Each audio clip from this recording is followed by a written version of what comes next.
quarterback shit when I said I said quarterback shit when I'm under the center. Game plan sick, talking under the weather. You know what we doing? I need that all expense paid inclusive. I'm the plug, so I'm plugged into it. About money like with Jewish white Christmas. I'm Scrooge, bitch. My mood is on cruise ship. If you ain't tuned in, you ain't vibing with my moon man. I move shit like Kerry. I'm the cold truth, Fletcher Reed, Jim Carrey.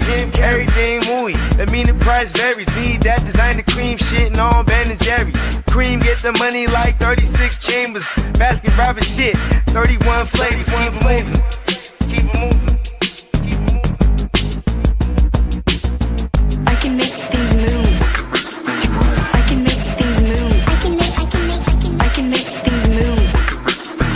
I can make things move. Everything on me. Yeah, tell him Bogart scot-free. Lottie Dottie, like to party. Fuck with clothes, shoot, trolling 5 Molly.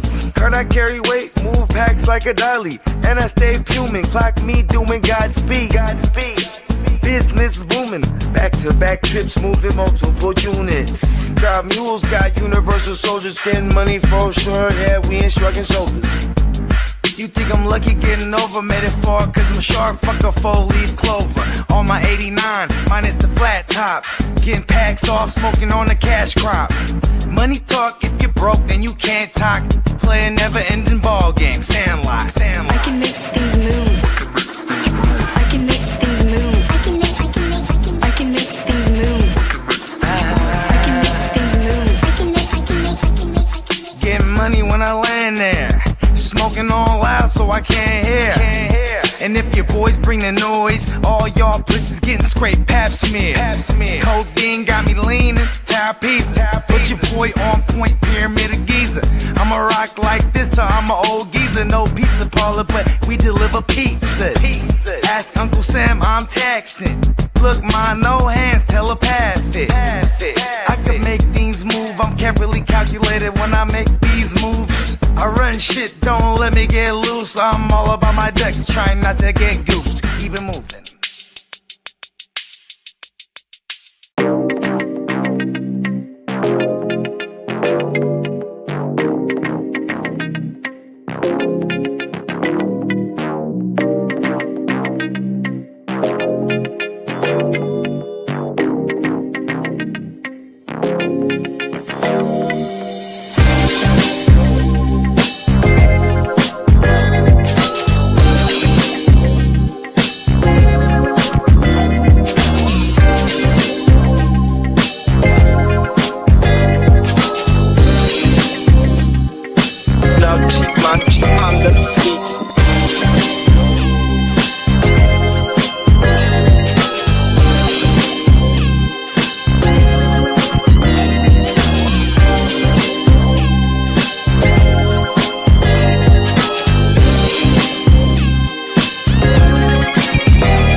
Bondy morning. Cinco de Mayo. Cinco de Mayo. Yes, sir. Hey, no wonder I wanted to turn up, bro. Shout out to all my Mexican homies, man. Come on now. Suena con Okay, I'm gonna todo ask a el real poder. dumb question because I know this isn't Independence Day, right? What is Cinco de Mayo? Suscríbete a mi canal de YouTube, dale like y activa las I think it was notificaciones. actually more of a battle than the Independence Day. Okay, they was squabbing. Yeah, it's just a battle if I remember right. Independence Day is a different day. Right? Because like they don't like out here. Listen, I just Let want to say. me look it up. While you look that up, Yeah, that's what I always thought it was their Independence Day. See, and me too. Until I It's, found out it's, it wasn't. it's commonly known, but it's Empire at Puebla, Battle of Puebla. El Pueblo housing. Yeah. So the second French Empire at the Battle of Puebla. It's the victory over the French Empire at the Battle of Puebla, which they're not Independence yet. So Independence Day is a different day. Watch. But that's the day they won their freedom from them motherfuckers that was from the across the pond. They got them motherfuckers up out of here. Get your ass up out of here. It's Mexican Independence Day. Come on, Hey, y'all. I played baseball on Mexican Independence Day a lot. Be it all my Filipino brethren, right? Shout out. Then there's Mexicans. We rock with them too because we got got by the same motherfuckers. The Spanish came up in there. Yeah, I got you. Yeah, Peacock says September 16th is Mexican Independence Day. Yeah, okay. September 16th. I've been playing a lot of baseball, and that's definitely a fun time for Mexico is playing baseball on September 16th. Fill up the stadiums. Hey, look, them Spaniards came up in there. You know what I'm saying? Start woo-wopping King D, everybody. yeah. They don't celebrate Cinco de Mayo in Mexico. Yeah, it's weird. It's the fucking Battle of Puebla. It's well known. But All yeah. right, look at this. I got nothing but wonderful memories of going out during Cinco de Mayo because everybody and their mama is out. And like in downtown San Jose, it used to be a thing. This is before we were old enough to like go out. You know what I mean? Like, between the age of 18 and 20 is kind of funny because you're out there in downtown trying to, if you got an ID, then you in there. But like, for the most part, you're just cruising when everybody else is just cruising, hollering at everything. But during Cinco de Mayo, turning cars over and setting them on fire. Damn it. That's great. That's just part of it. And then running from the police on the horseback. That's part of it too. For sure. Them police on the horse will come in there and listen. Playing, boy. Hey, look at. I never knew this. That they would take the reins and yank that bitch. Yeah, and make the horse swing his head and hit you with the horse punch. You know how I know this? I ain't seen that one. But I have seen the horses chase motherfuckers for sure. Oh, my mama, they don't be playing. Oh man, everything. It's facts. Oh, yeah. Speaking of like getting down on the rodeo style with the, there was a video that I was scrolling through my feed, and it was a bull rider. I swear to God, a guy was maybe 5 foot tall, but he weighed. He's a Mexican, so he weighed 175 pounds. So he's like, and he drops right on the fucking bull. And as soon as they timed it right, and then like the gate opens up, and then he's just like right out there.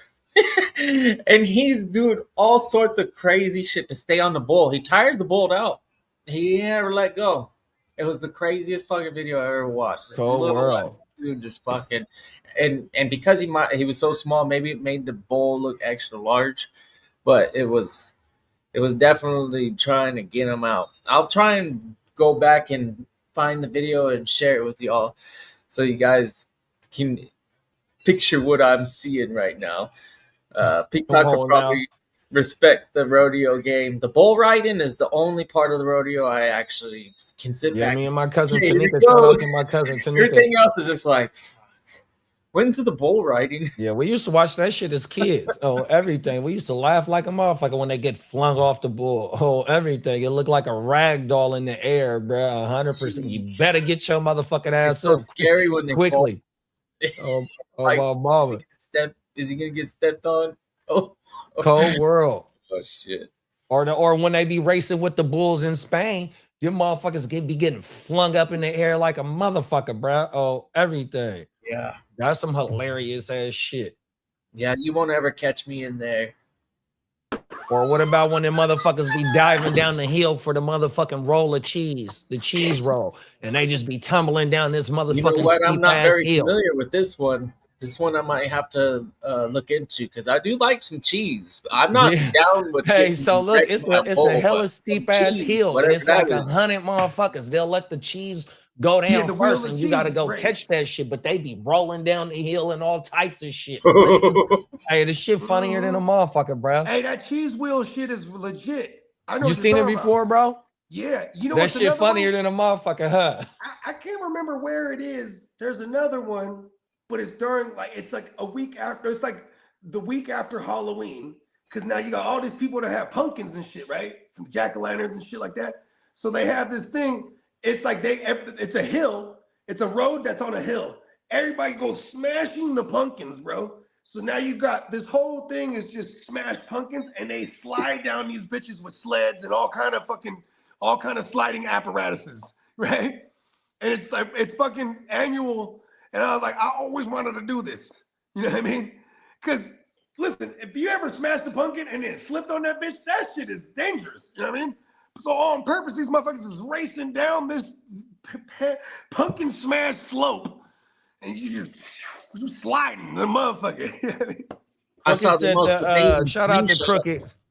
Crooked. Crooked said he said the cheese roll is a Green Bay tradition. Oh, okay, Green Bay, Oh, Wisconsin. Shout out to Wisconsin. I'm from California, and I like Wisconsin cheese better than any other cheese. Maybe Connecticut. Like there's some like special Connecticut cheese that I've had that was pretty special. Cheddar's, Connecticut. But Wisconsin, I think, is better than California. I don't know what it is, but it's a little bit sharper. The cheese curds? The curds goes wild. Wisconsin curds, yeah. They got cheese bacon curds too. Oh, right? Deep fried. Oh my god. Deep fried cheese curds is like the goat over there. It is actually the best thing. I could probably. It's not something you want to always eat, so I don't eat it all the time. But when I do get to eat some cheese curds, man, holy shit! Hey, I'm a weirdo when it comes to cheese, bro. Like when I was a kid, I'll eat the whole block of cheese. Like it's like don't even slice it. I just bite the chunks off his motherfucker. That's all I had. Crooked said deep fried cheese curds with some caramel taste, just like cinnamon toast crunch. No lie. Oh my god, let's go. All right, I'm gonna do that. That's different. I'm gonna go into a joint. I'm gonna ask him for caramel. Right? Dip him in that caramel. It's like, you got caramel? Go get your Werther or whatever. Do they got Indian population out there in Wisconsin? I feel like curry cheese curds would be fire. I ain't gonna hold you. I like curry cheese curds. I'm just saying, if they had Indians out there. Yeah. Indians make the best curry things, but you ever took the chicken masala? Wait, she goes crazy. Shout out to Emil, man, the Prime Minister, man. Top of the morning, big bro. Top of the board the bill. Top of the morning, King D, man, the king of LBC. LBC, this thing, royalty. We got Albert in the building. Top of the morning, big bro. What's up, Albert? Albert, don't never tell us where you're from, so it can always be a mystery. We got Minnesota. We got Minnesota Did, aka the Ginger Ninja, my player partner, man. Hey. Crooked Commish said, "Happy Tequila Tuesday, man." Let's go. Hey, look, Cinco de Mayo goes crazy though. Going back to before I got thrown into the Matrix, bro. I know the horse punch move exists because I've been horse punched before. Come on now. You know what I mean? Yeah, I was standing on the hood of a car. And then, this motherfucker he's upon the back of a big ass horse. That horse is tall as me standing on the thing. He just horse punches me. Bam! Wow. Right off that motherfucker. Knock somebody off right behind me. Boom. Cold hit the world. deck. Yeah, I ain't never seen that move. Cold world. Me neither. I was talking shit. Like, I'm thinking like, oh, what's he gonna do? There's hundreds of us out here. He's just walking through the crowd. Wow! Right when I said some shit to the police. Cold world, bro. That's what I'm saying. Yeah, hey, newfound respect for Mike Tyson too. Remember that video where he's like, "Yeah, this is my horse. This is my horse." Knocks the horse out. No, I never seen that one neither. I never seen him knock. You can find that on YouTube. He KO'd the horse. He's on his ranch from back in the days. This is back in the day, Mike, when he was crazy, Mike, like early 90s, Mike. He's like, "This is one of my horses, man. He's so beautiful. So beautiful." Uppercuts this motherfucker. Boom, lays the horse out. Night. Night to the horse. Here's the thing, bro. I've been hit by a whole horse. I've been hit with a horse punch. That's Mike Tyson got some power, bro. Yeah, see, the horse is man, cold world out here, boy. Hey, we got Dom in the building. Top of the morning, big bro. What up, King Dom? We got Derek in the building. Dom. What's up, big bro? Stand home in the building.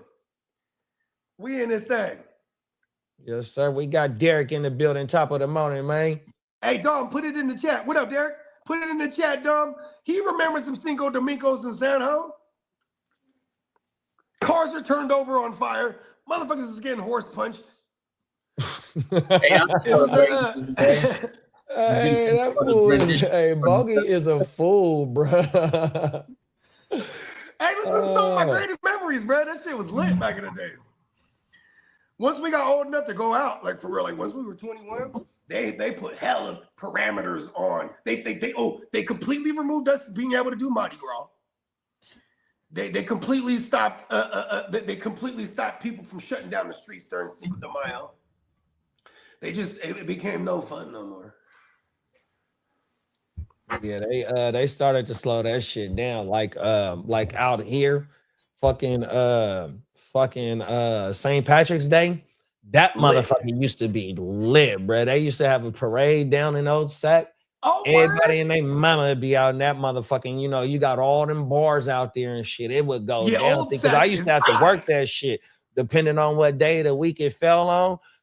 But they would have a party the weekend on my mama's a festival, so it was mandatory overtime for me. I take that back. So that motherfucker used to be smacking, but they slowed that shit down just based on they got too wild out here. Everybody and their mama got a water. They got a super soaker. You know what I mean? The bang bangs. You know what I mean? So and it's been too much shit happening during this time of year too, or during that. It's already March. I guess March. Yeah, it don't matter. Motherfuckers got sweaters on, pea coats and shit. Now you don't even know that they still bigger shit, bro. In 100-degree weather, a motherfucker still be hoodied up. My mama, you better stay away. You gotta watch out for. He got one. You gotta stay away, bro. 100%. In the city, they be like this. Hold on. In the city, my mama, like hand tucked. And that motherfucker just have one arm out though. He'll have one arm like that, and you're like, oh, watch out for that guy. You know what I mean? Nah, they miss facts. That guy got one. Look at his sweater. I go like, why? Look at his sweater. Oh my mama, keep it pushing. That means he's holding a big whopper. Yeah, keep it pushing. And we ain't talking about Burger King either. Oh my mama. Hey, Crooked said for real, bro. We asked for it at Buffalo Wild Wings and they bring it out. You won't disappointed. You won't be disappointed, I promise. Cheese curds without going to Wisconsin? You mean to tell me they have cheese curds at Buffalo Wild Wings? Come on now. I didn't know that. I'm happy the rookie draft is over with, or the rookie draft is done with. That's the boomer thing. Make trades with everyone. And then Derek said Mortal Kombat was good. Y'all went to the movie premiere last night. Yeah, that's Get over here. Finish him. Finish him. Excellent. Fatality. So, hey, did they have the drops in the movie, Derek? Oh my mama. Right? Cold world. Pussy. Cold world, bro. That motherfucker have his skeleton. I mean, he'll have his head paws in the air, and that motherfucker spinal cord to be wiggling and shit, bro. Oh my mama. Hey, Mortal Kombat was a cold game. Yeah, Kano. Yeah, right now shit. Sticks the heart out, right? And that motherfucker's beating and shit. And he puts, Cold world. That game was so violent. It was awesome. Facts. 100%. When we were kids, bro, what? Then I swear to God, like everyone had the Super Nintendo version. I was like, I'm so happy I had the Sega Genesis, bro, because I could do the blood code. ABACABB. Cold world. The gory game. Make it the goriest of the goriest. Oh my mom. Okay, imagine coming out with a fighting game these days, right? I bet you it would have to be like a real animated, like campy type of thing. You couldn't have something that was trying to be realistic looking and have a dude beating up a girl character. Let's be like, oh, this is. Oh yeah, that's a wrap, right? They over there. Remember Johnny Cage used to do the splits, right? When it was moved to splits, right in the balls, right? Cold world. But whenever you try to do it to like Sonya Blaze or something, he does splits and it's nothing. She don't got no balls. Cold world, bro. Derek said, yeah, they put some of the drops in the movie. Yes. That's federal. Make it fan service us, damn it. Come on, 100%. The real fans of Mortal Kombat, the ones that are 40-something years old right now, because this is the shit that we're pumping quarters into at the motherfucking Pizza Hut or the motherfucking laundromat. Round table for me. Or the liquor store. The liquor store. The liquor store around the corner. Oh, my mama, right around the corner where I got my first bike stolen from. You motherfuckers, I want my bike back too. I think I might have been about 10 years old. Because the liquor store, bro, was hella cool. My mama left that bitch out there waiting on the game. He held my shit. Punk motherfuckers. Look, I used to be so ill. You'd be like, hey, man, you show up and you see this. I don't know none of these motherfuckers outside of that. They'd be at the liquor store or at the pizza shop or whatever, because they game. And you see them, oh, what up, bro? You know what I mean? Because you go to war with this motherfucker all the time. You know what I mean? Then when you know he good and he knows you good, you be like, hey, bro, get the second round. I'm gonna take a piss. All right, cool. You know what I mean? Come on now. Hey, bro. Or it'd be like, he playing one of my ops and he getting got. Let me get this second round, bro. Trust me. You know what I mean? Boom. Then I get him back in there. All right, go ahead and get the third round. You know what I mean? Here's the thing with them fighting games. That second round, hella importante. Because that first round, it's how you learning. If it's a new op, you learning him. You know what I mean? Come on what now. What does he like to do? I'll give up that first round. I wouldn't even be mad about it. Second round, though. Especially if you just drop the first. Let's do or die now. But now you got all the counter moves for his motherfucking ass, huh? But that's how it always was. Oh my! You approached the video game with the Muhammad Ali rope-a-dope against George Foreman. Well, because there were some stakes on it. It cost money back in the day. You had to throw money at that shit to play. Yeah, no, them is facts. You would have to buy your way into the game. Man, get your ass up out of here. I got $5. Let me get on the stick. Oh my mouth. You fuck about your $5. I got $1 right now. It's gonna cash in like 2 hours of game. Come on now, whooping motherfuckers' asses. $1 a game. You good? Everything. Over here, put that some one quarters in there. Yeah, for sure. There's a joystick. You want to play? Come on now. Then they would have the little side video games. See, here's the thing. When you were good at the game, all you had to do is wait to get on. But then while you're waiting, there's the side games. Like, remember the Neo Geo games? Those ones were so fun, yeah. Yeah, because they would have multiple games in a machine. Oh, okay, right? okay. I also like the like animation, the way that it is. Samurai Showdown, or you could play like Fatal Fury, or you could play like the bubble game. Y'all remember that bubble game? Hold on, it was called. Where it's like you got this little thing, and you shoot the little bubbles out, and they bounce off of shit, and then you got to stick it to them. You got to have all the same colors, and they pop. You know what I mean? Yeah, that's it was called Bust a Move. Bust a Move. Yeah, but there's the characters from Bubble Bobble. Yeah, you're right. What's that shit, man? Yeah. Hey, motherfuckers used to be so dope at that game. I'm ill with the fighting games. I'd be like, yeah, how you so good at the Bust a Move? Yeah. One of my other favorite ones was Cruising USA. I used to spend a grip on that at one of the liquor stores. That was when you double tap that gas pedal and that motherfucking 56 Bel Air used to lift up in the air.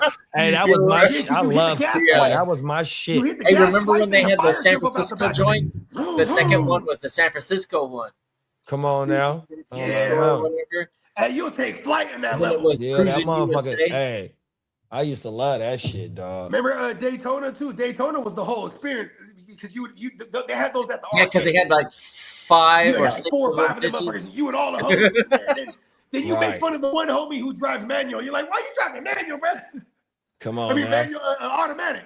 Like, why you like Derek said, Derek said X-Men was one of his favorite arcade games. Yeah, I would run with Gambit. I would run with Gambit, bro. That's one of my, because everybody would go for Wolverine, man. Give me Gambit on my mama. The X-Men fighting game, bro. On my mama, facts. Yep. Having that staff was fucking like 100%. And he had his like cards. The purple turtle. It's like being the purple turtle is the best. That's the cheat code in the Turtles arcade. He was the Gambit. I'm always trying to be the purple turtle. He was Donatello. Got that fucking stick. Wow. Yeah, I could keep bitches at a fucking distance with that. I'm like, okay, this is cool. Yeah, them little robots, and Donatello would fling the robots with his staff. My mama. Donatello had that reach. Man, video games, they've definitely evolved, but those were some classics, and I guarantee you they're still fun. I haven't played them in years, but if I had an opportunity, I probably would have just as much fun. No, 100%. One of my uncles, he got a fat ass like entertainment system, well, like a man cave, right? But he got all the classic arcade games. He got all the consoles. He got all this shit going back to like the early 80s, right? And so I was over there doing his yard one day, and that motherfucker like, man, nephew, come up in this motherfucking one time for me, right? And he got to sit me down, man. We back there having a motherfucking beer and whatnot. And he like, look, bro, what game you want to play right now? And he got to pull, it's a big ass joypad, right? This the one with all the old arcade games on it. Hell yeah.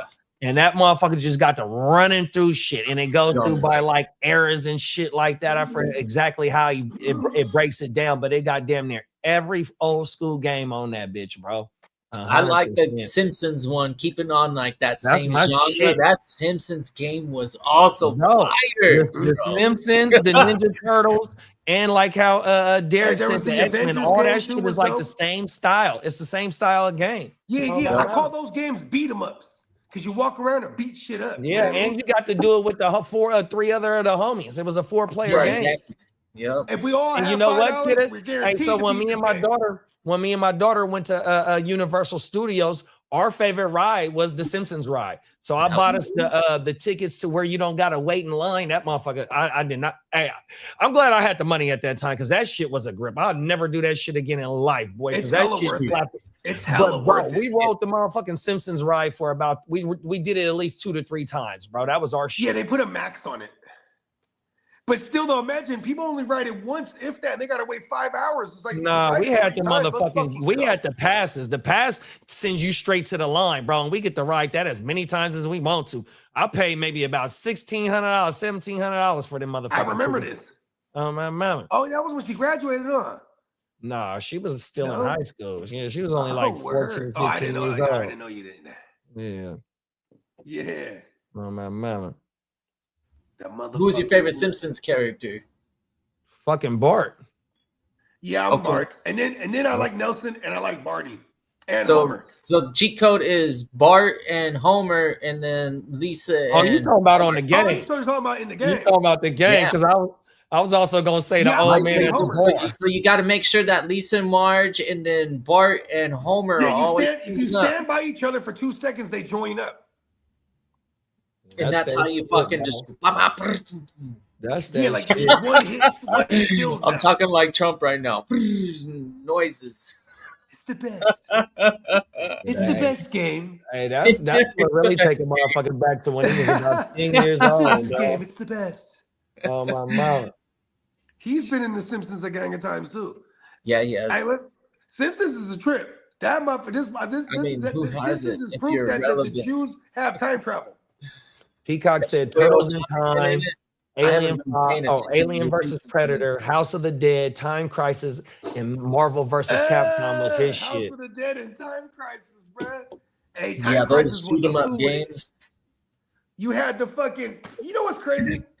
I never really realized this. Your reload shit. Well, actually, no. The reload off the screen. You go off the screen, and then. Oh yeah, that's right. Because what was the pedal for? Oh, to take cover. You press the pedal when you want to go into action. You know what I mean? Yeah, my favorite games of the early 2000s was motherfucking Godfather and Scarface, bro. Oh, they were made by the same one. Like, I need a PS2. I need a PS2 just for those 2 games. I don't want no other game on that motherfucking console but them 2 games, bro. Hey, in that Scarface game, you was really moving work, huh? Oh yeah, you started from the bottom. Started from the bottom level. Yeah, that motherfucker was busting 0.5ers and little 3.5ers. Yeah, you have to go walk up to the person in Miami and go bust the knock. Oh my mama. That shit was harder than a motherfucker. Are y'all gonna fuck with the GTA 6 when it comes out? Know it. I think the new trailer dropped. At least send me some shit about the trailer dropping. Yeah, Bo, you got to get something with it, and then there's a PS5 in my house.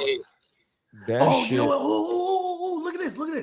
Sending my daughter off to college, right? And I don't know if they got a TV in their shit or they got to add a TV. So I don't know if she's going to bring her TV. I'm like, if you leave that PS5, I'll take care of it. I'll make I'll make a whole nother profile. So you won't even touch none of your shit. Yeah, they didn't drop the trailer yet. Yeah, I mean, that thing has been in works for like 20 years now, so there's some on jokes on that shit. Like, fact, bro. It's like that shit. The GTA 5 came out like the end of 2012. No, I think that shit came out in 2013 Oh my I was about to mama. say it's over 10 years ago for sure. Yeah, Oh it's yeah, been nah, for sure. Yeah, it's it's definitely anticipated for sure. It's 13, But they 14 figured out a years way to old. monopolize it though, because all you would have to do is just to give them updates and different, and these motherfuckers, they all good. It's called downloadable content that they add Downloadable every content, like thank you. 6 months. 100%. My mama, to where you can go purchase new shit like that. You know what I mean? Yeah, And because purchase games. Rockstar is only known for GTA, right? Like they don't really. Nah, hell no. They got hella games. They got hella games. They that own is their 2K. flagship game though. So it's not even Rockstar. So what it's called Take-Two Interactive. That's the parent company. You know what I mean? The parent company of Take-Two, they got 2K up under their belt, and that's not a Rockstar game. Yeah. Okay. Bully, Need for Speed. I want to say Need for Speed. They like Rockstar. These is Rockstar games. I just thought of something. Bully, Need for Speed, Red Dead Redemption. That's a Rockstar game. Like they got classics under their belt. Right. That one is Rockstar. What about all the Walking? Didn't they do all the Walking Dead? They did games 2 of those. I never played that. Pause. They did the Back to the Future game. They started doing like the they got classics under their belt, bro. Oh my mama. Hey, that Back to the Future game was dope, bro. The Disney was trying to buy Fortnite. I watched someone Epic play it Games. on YouTube. And I know why, because I watched that Darth Maul, and I was like, ooh, if they had the Unreal Engine, it might actually look better, because the animation that the Disney studio was producing, it wasn't super impressive on that Maul thing yet. Like it looked barely like the next revolution of Rebels, which was 20 years ago. You know, like it barely looked better than Rebels. I was like, whoa, this is kind of. Hold on, but it looked better than Rebels though? Yeah, it looked better than Rebels. Wow. Hell yeah. It was long before it. You know what that was? I think that was Silicon Graphics computers. Rebels though, that was more than a decade. Rebels was dope. Yeah, what is that, like 5 years ago now? 6 years ago? 7. I think. Oh, you're talking about the video game, not the show. Years. No, Rebels, the show, right? 10 years ago? Yeah. That was like the last season. Rebels Didn't they go through like 4 seasons? 2014 was and they did 4 seasons. 2014 was Rebel? So it was 2018. I guess that's almost 10 years ago. Love you, Weez. It's anyways, good storyline, I guess. It's kind of cool, and it kind of upset me. I was like, what is this story? Like, when does this take place? Because he don't have robot legs. And I was upset. I was like, where's his robot legs? Yeah, he's supposed to have the robot because he chopped his whole shit off. Yeah, I don't know nothing about this. Hey, you know what's crazy? They chopped him off for the waist down. He got robot legs. No robot. And he's a regular human up top. And he's a regular human, like a human like alien. No, he's a Sarath. Is that what they call him? I can't remember. They called him a what? So, like his race is like Sarath or something like that. Sarath, right, planet or whatever. Sirac. Oh, he's a Sirac boy. He's a Sirac boy. He's a Sirac boy. There it is. But like at the end of the Phantom Menace, they chop his ass in half. And then, but see, with the lightsaber, you get carterized. You know what I mean? Oh, so this is some Star Wars shit? Yeah. Oh, okay. So then he comes back. He has like spider legs. Oh shit! So he got has 8 of like them? Fucking mechanical legs, but he has hell of them. You know what I mean? And that motherfucker can move around like a real spider. Yeah. Shit like that. Oh, he's a cold motherfucker. And he was out of his mind. He was out of his mind. The dark side got a hold of him fully. Oh, he got a hold of the wrong. He got a hold of the wrong batch. Hey, they sold him the wrong batch out of space. He tweaked out. You know what? That motherfucker is tattooed in the motherfucker too. They start tatting you when you're a baby in that race. They tat you up your whole body, so you just got all these designs on them and shit. You know what I mean? But it's because but this they is also a race. got like horns and shit. Yeah. Horns? Yeah. Oh shit. Yeah, Darth Maul. He's the one with the two-sided lightsaber. Nah, I ain't seen none of that shit. Okay. And you know what's so crazy? It's like I was just like that. The moment I got in, I was like, oh, it was a wrap. I was in. You know what I'm saying? I was probably like 14 years of my life not knowing. So I seen the one. So this is like 85 or so. I'm like a kid. This one I'm living with my uncle because my uncle into all that shit. So I seen the one where R2D2 and what's the gold? His homie that's in the gold robot. What's his name? 3PO. Yeah, that motherfucker. So they're underground and they meet the fucking fat bastard Jabba. You know what scene I'm talking about? They get trapped underground or something like this. You're talking about fat Jabba. So I watched that. I watched that on VHS as a kid, and that's probably the only. It's a few more scenes I probably remember for the movie, but that's the only motherfucker I've seen. That one is legit like my childhood favorite. When I was a kid, if I was gonna watch Star Wars, I'd be. He comes through in the all black. He got the scar on his face because the scar was from real life. Luke Skywalker was already a badass by that time. There's okay. That's why they call it the Return of the Jedi. Oh, that's the name of the movie. That's the name of that one right there. Oh my mama! And so I did, and I had one of the toys. So I had the fucking spaceship. So I remember that motherfucker. You put AA batteries in that bitch, and it made noises and shit. I had one in their toys as a kid. Oh my mama! You had was it the Millennium Falcon? You had the circle joint? It was like a little bit more of a rectangular. Then it had a little circle at the back of it, kind of like. So it was more like an like rectangle going protruding in the front, and then it was more like a circle in the back or something like that. Or a Star Destroyer. Yeah, it might have been a Star Destroyer. There you go. Remember. Oh, that's hard. If you had the Death Star, it looked like a little moon. That motherfucker. Nah, hell no. It was like a spaceship. It was a craft. Okay. Hey, look, Star Wars is dope because you just be like chilling in space, right? Then all of a sudden, all these ships just show up because they're coming out of hyperspace. And now they're oh shit, now you shooting it up. You know what I mean? That's the physics is there for it to be possible. So if they could develop that warp drive, it might be thousands of years in the future, maybe hundreds, who knows? But that shit is definitely theoretically like, we could definitely create something. Here's what's the trip though. Space time. Here's the trip about the physics part of it. It's like, why are we still traveling distances fast? Because no matter what, if I go parcels, I think is what they call it in the Star Wars language, which is like light years, right? If I go 10 parcels, right? Now the time that if it's 5 o'clock Wednesday over here, and I get there in a split second, but I traveled distances. I didn't just walk through like a portal, right? I traveled this distance, right? By the time I come back, theoretically, if I went that many distances, light years away, they have aged significantly. Like it might have been 100 years now. So that's the one thing. Like, you're talking we're about be able to do this. Particle physics. We need quantum physics to create a warp drive to fucking bend space time itself, right through this and then we can just be like, "Oh, okay." It'll we just bring the area to us, or vice versa. And then cut out all that distance. Just like fucking grab it, pull it. And then... if this is point A, this is point B, and it's like this, right? And if we could just fold it over like that, bam, and you just walk right through the Stargate.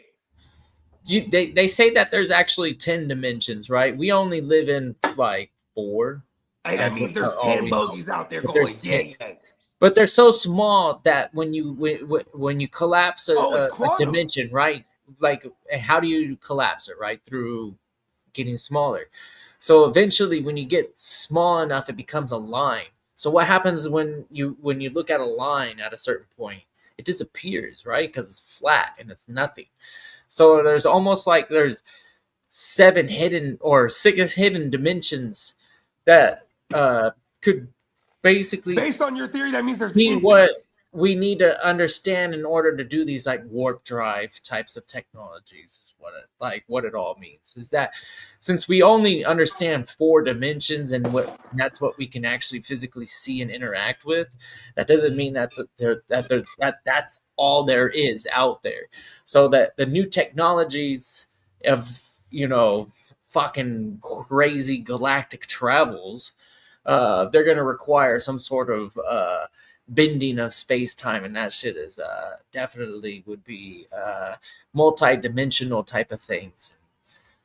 crazy to think about, but awesome at it at its surface level. It'd be like, man, like I don't know if we'll get there, but our mental capabilities of imagining all that stuff in general, like it's crazy.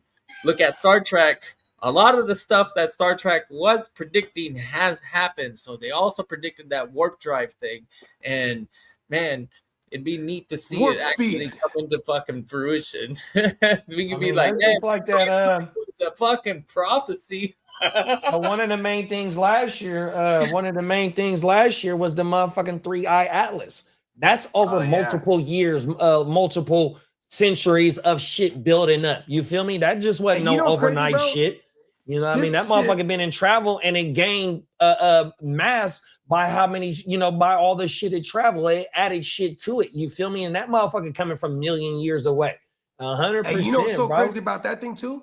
Is just not too long ago we had another one. There's the 3-eye atlas. Before that one, there was one. Aruma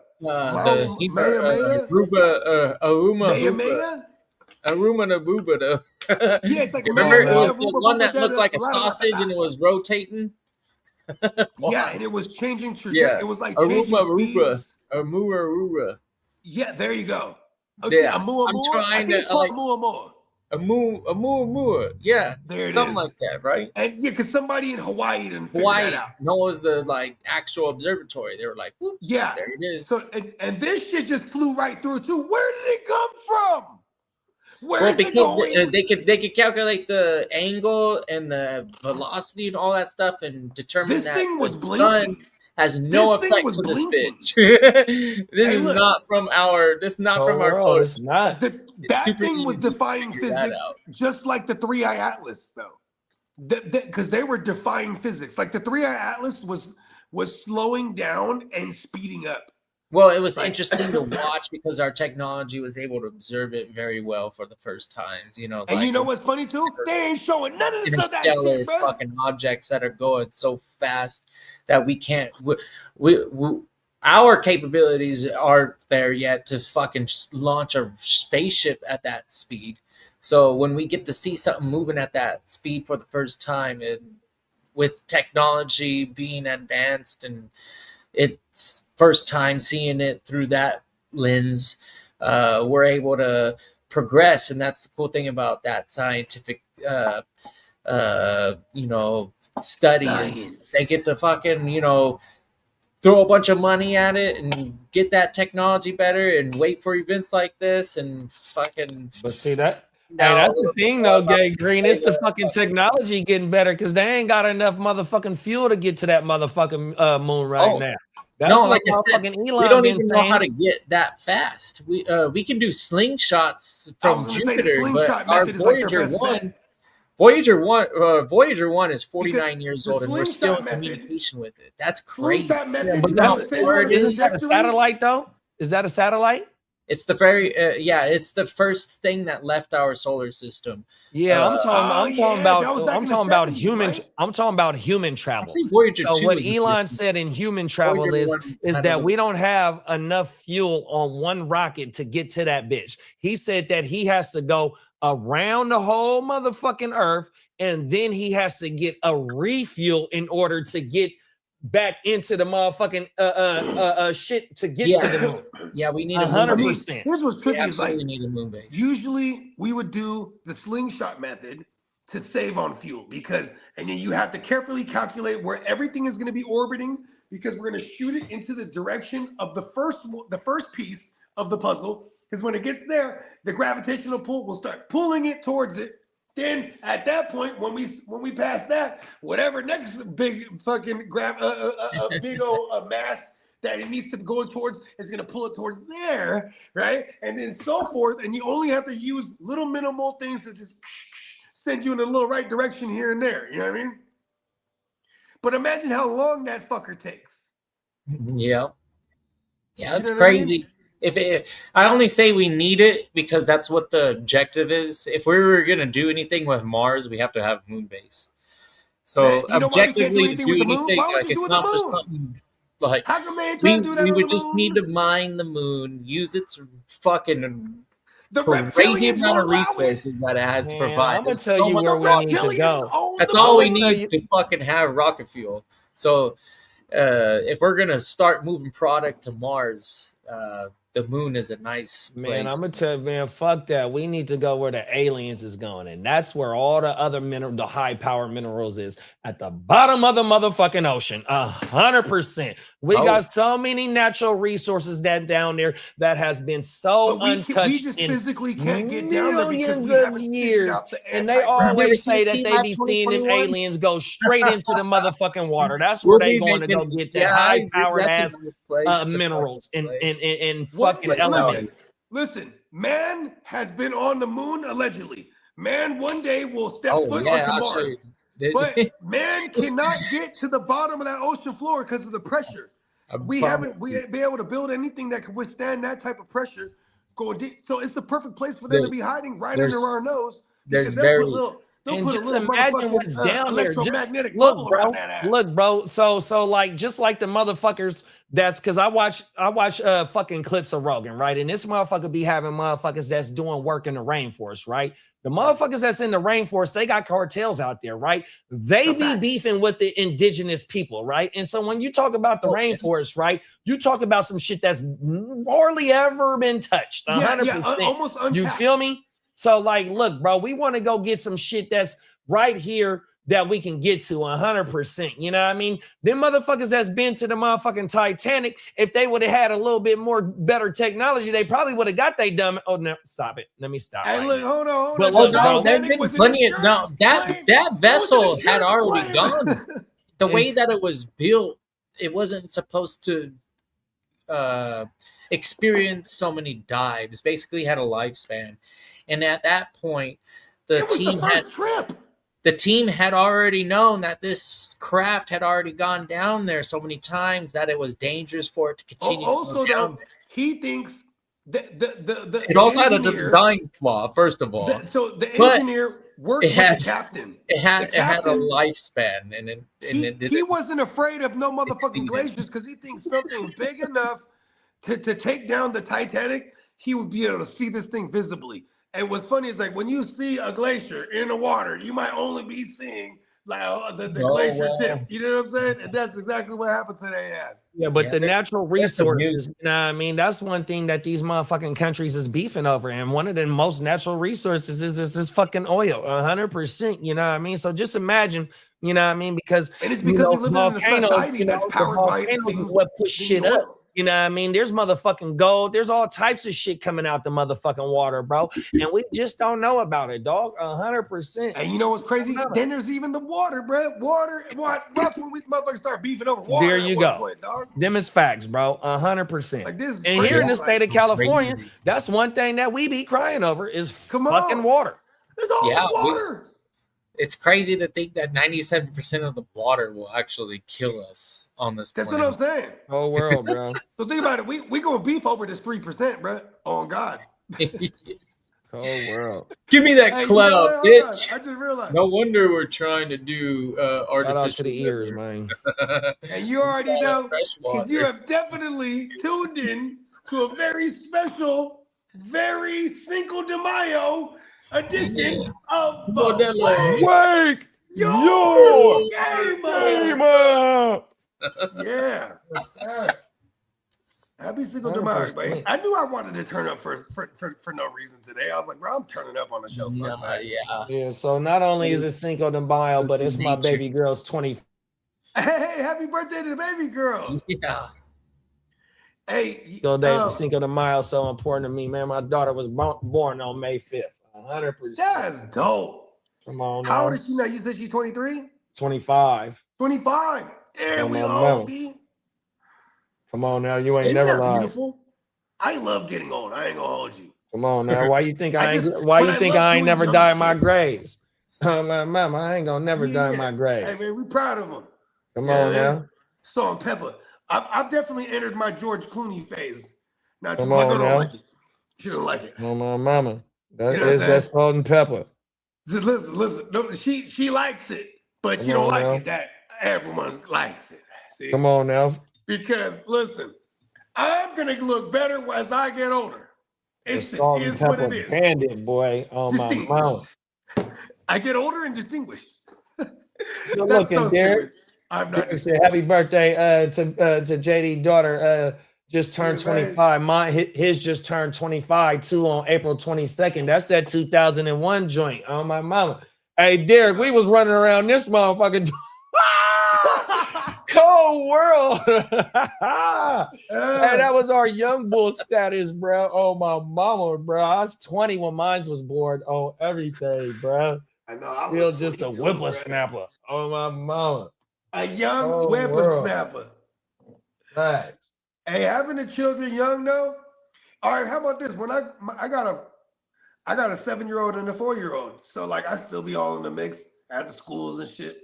Come on now. It's crazy seeing the parents now, because most people they're like I don't see too many young parents. Like when I was a parent with my two oldest, when they was the kids, bro, we were hella young, and all the parents around us were young. You know what I mean? Like I don't know, maybe it was the East Side thing. You know what I mean? I'm over here, everybody's all established.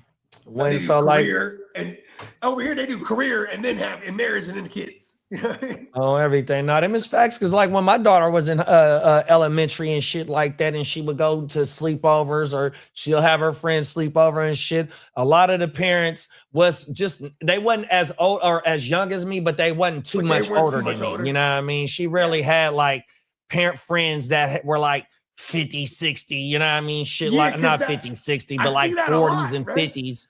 You know what I mean? Over here, I see that a lot where the dad is like 50s and then the mom's like mid-30s. Yeah. I see that a lot out here. He's still shooting the club up. I ain't mad at him. On my mouth. Swimmers don't. Hey, a man swimmers go till all the way till death.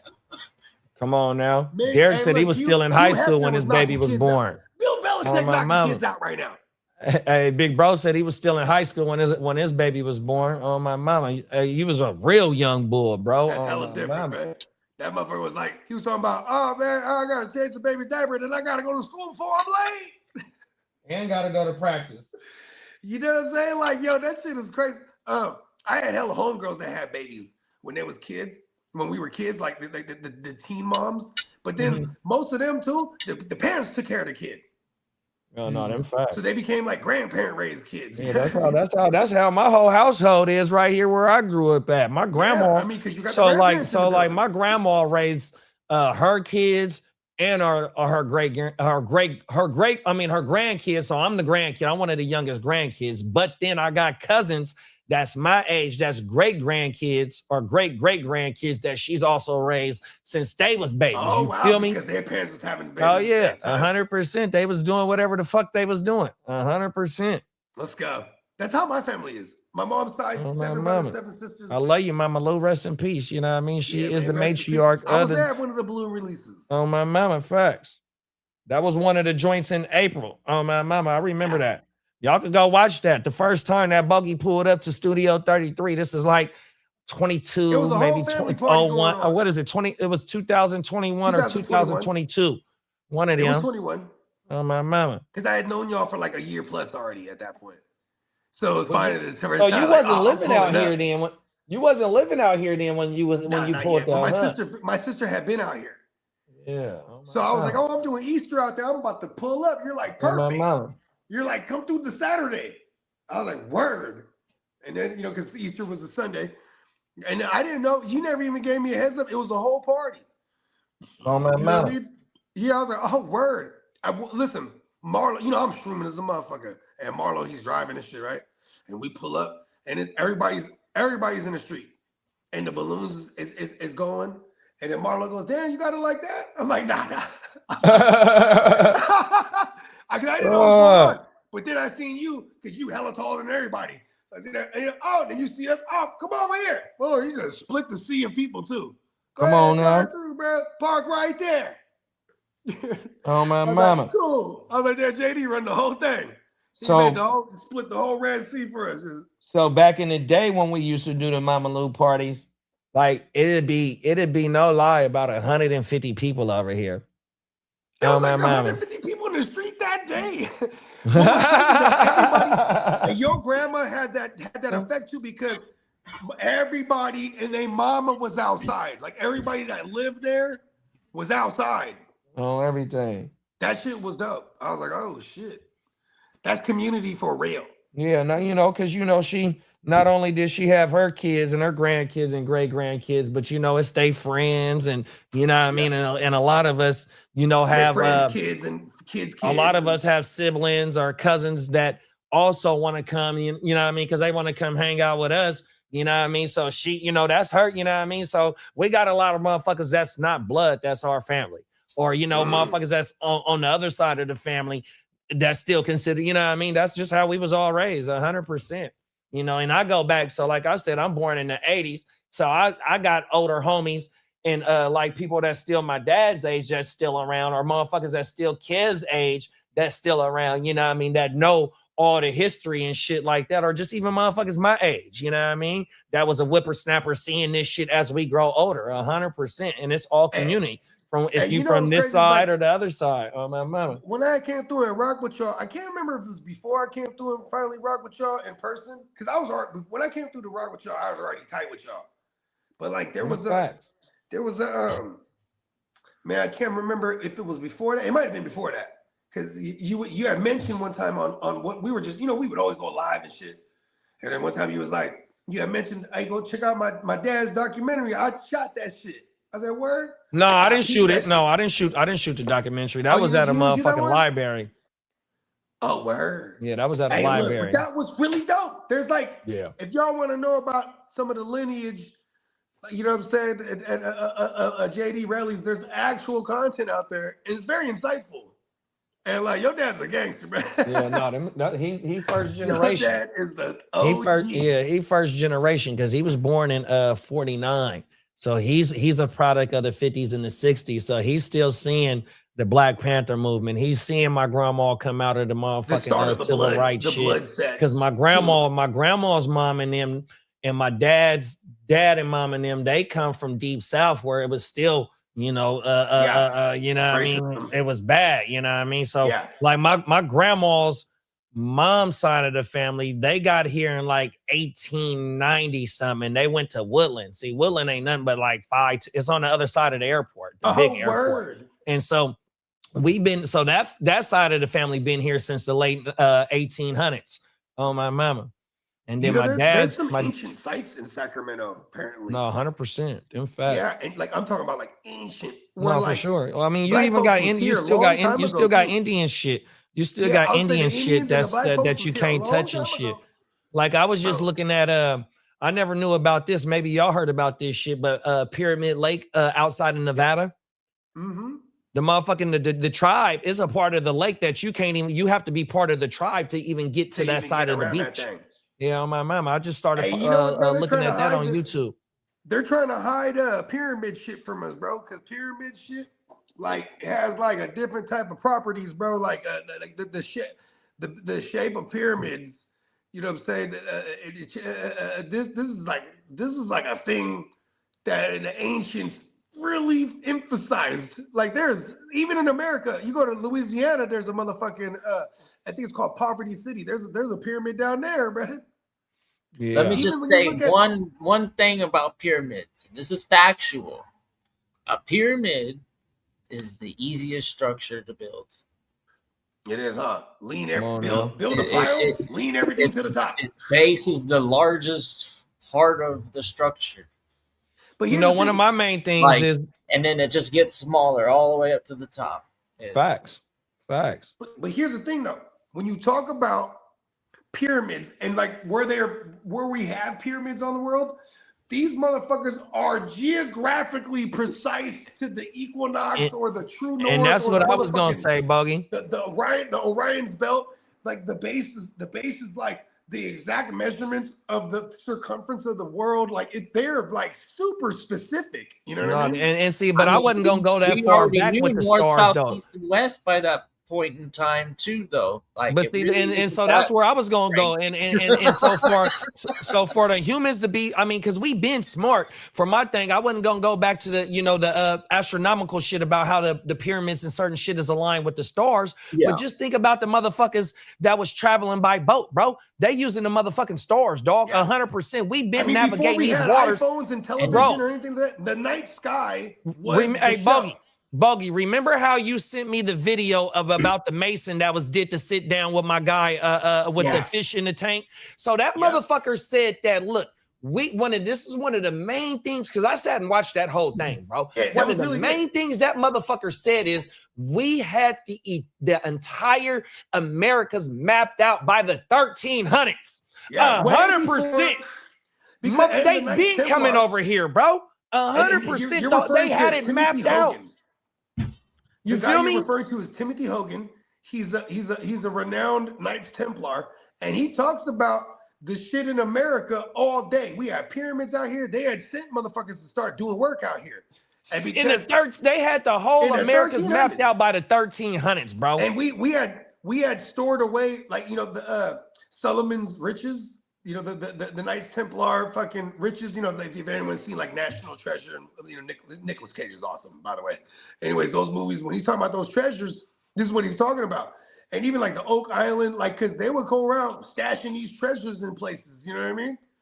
Like, for whatever that motherfucker said they even got one up in Wyoming at the Indian reservation. They watching over that shit. He even said that in that video. And he be saying it too. So he said it's still some under Washington, D.C., but I'll never tell you.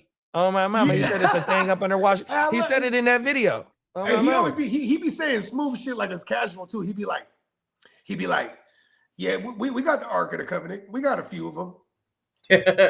Like, he just says it like yeah, he said this. Hey, Bogey, he said this shit from Oak from Oak Island is what funded the war for us to go independent from the old land. The Revolutionary War. Oh, my mama, he say that shit. He said we needed some bread, so we went to, they call it the cash. I mean, just like right now, how Kidda let off the show. The motherfucking war right now is about fucking money. It's been you got to have money, like Tupac said, man. They said I can't go to war unless my money right. Well, motherfucker, I got my money right. You want to get deeper into it? Yeah. Look at this. Pause. That sounded crazy. Look at this. So money, the dollar, the dollar specifically, right? What do we do every day? Make a dollar because we want the guala, right? So we are putting our consciousness towards getting and chasing this guala, right? This is what powers the dollar or money, period, is our consciousness.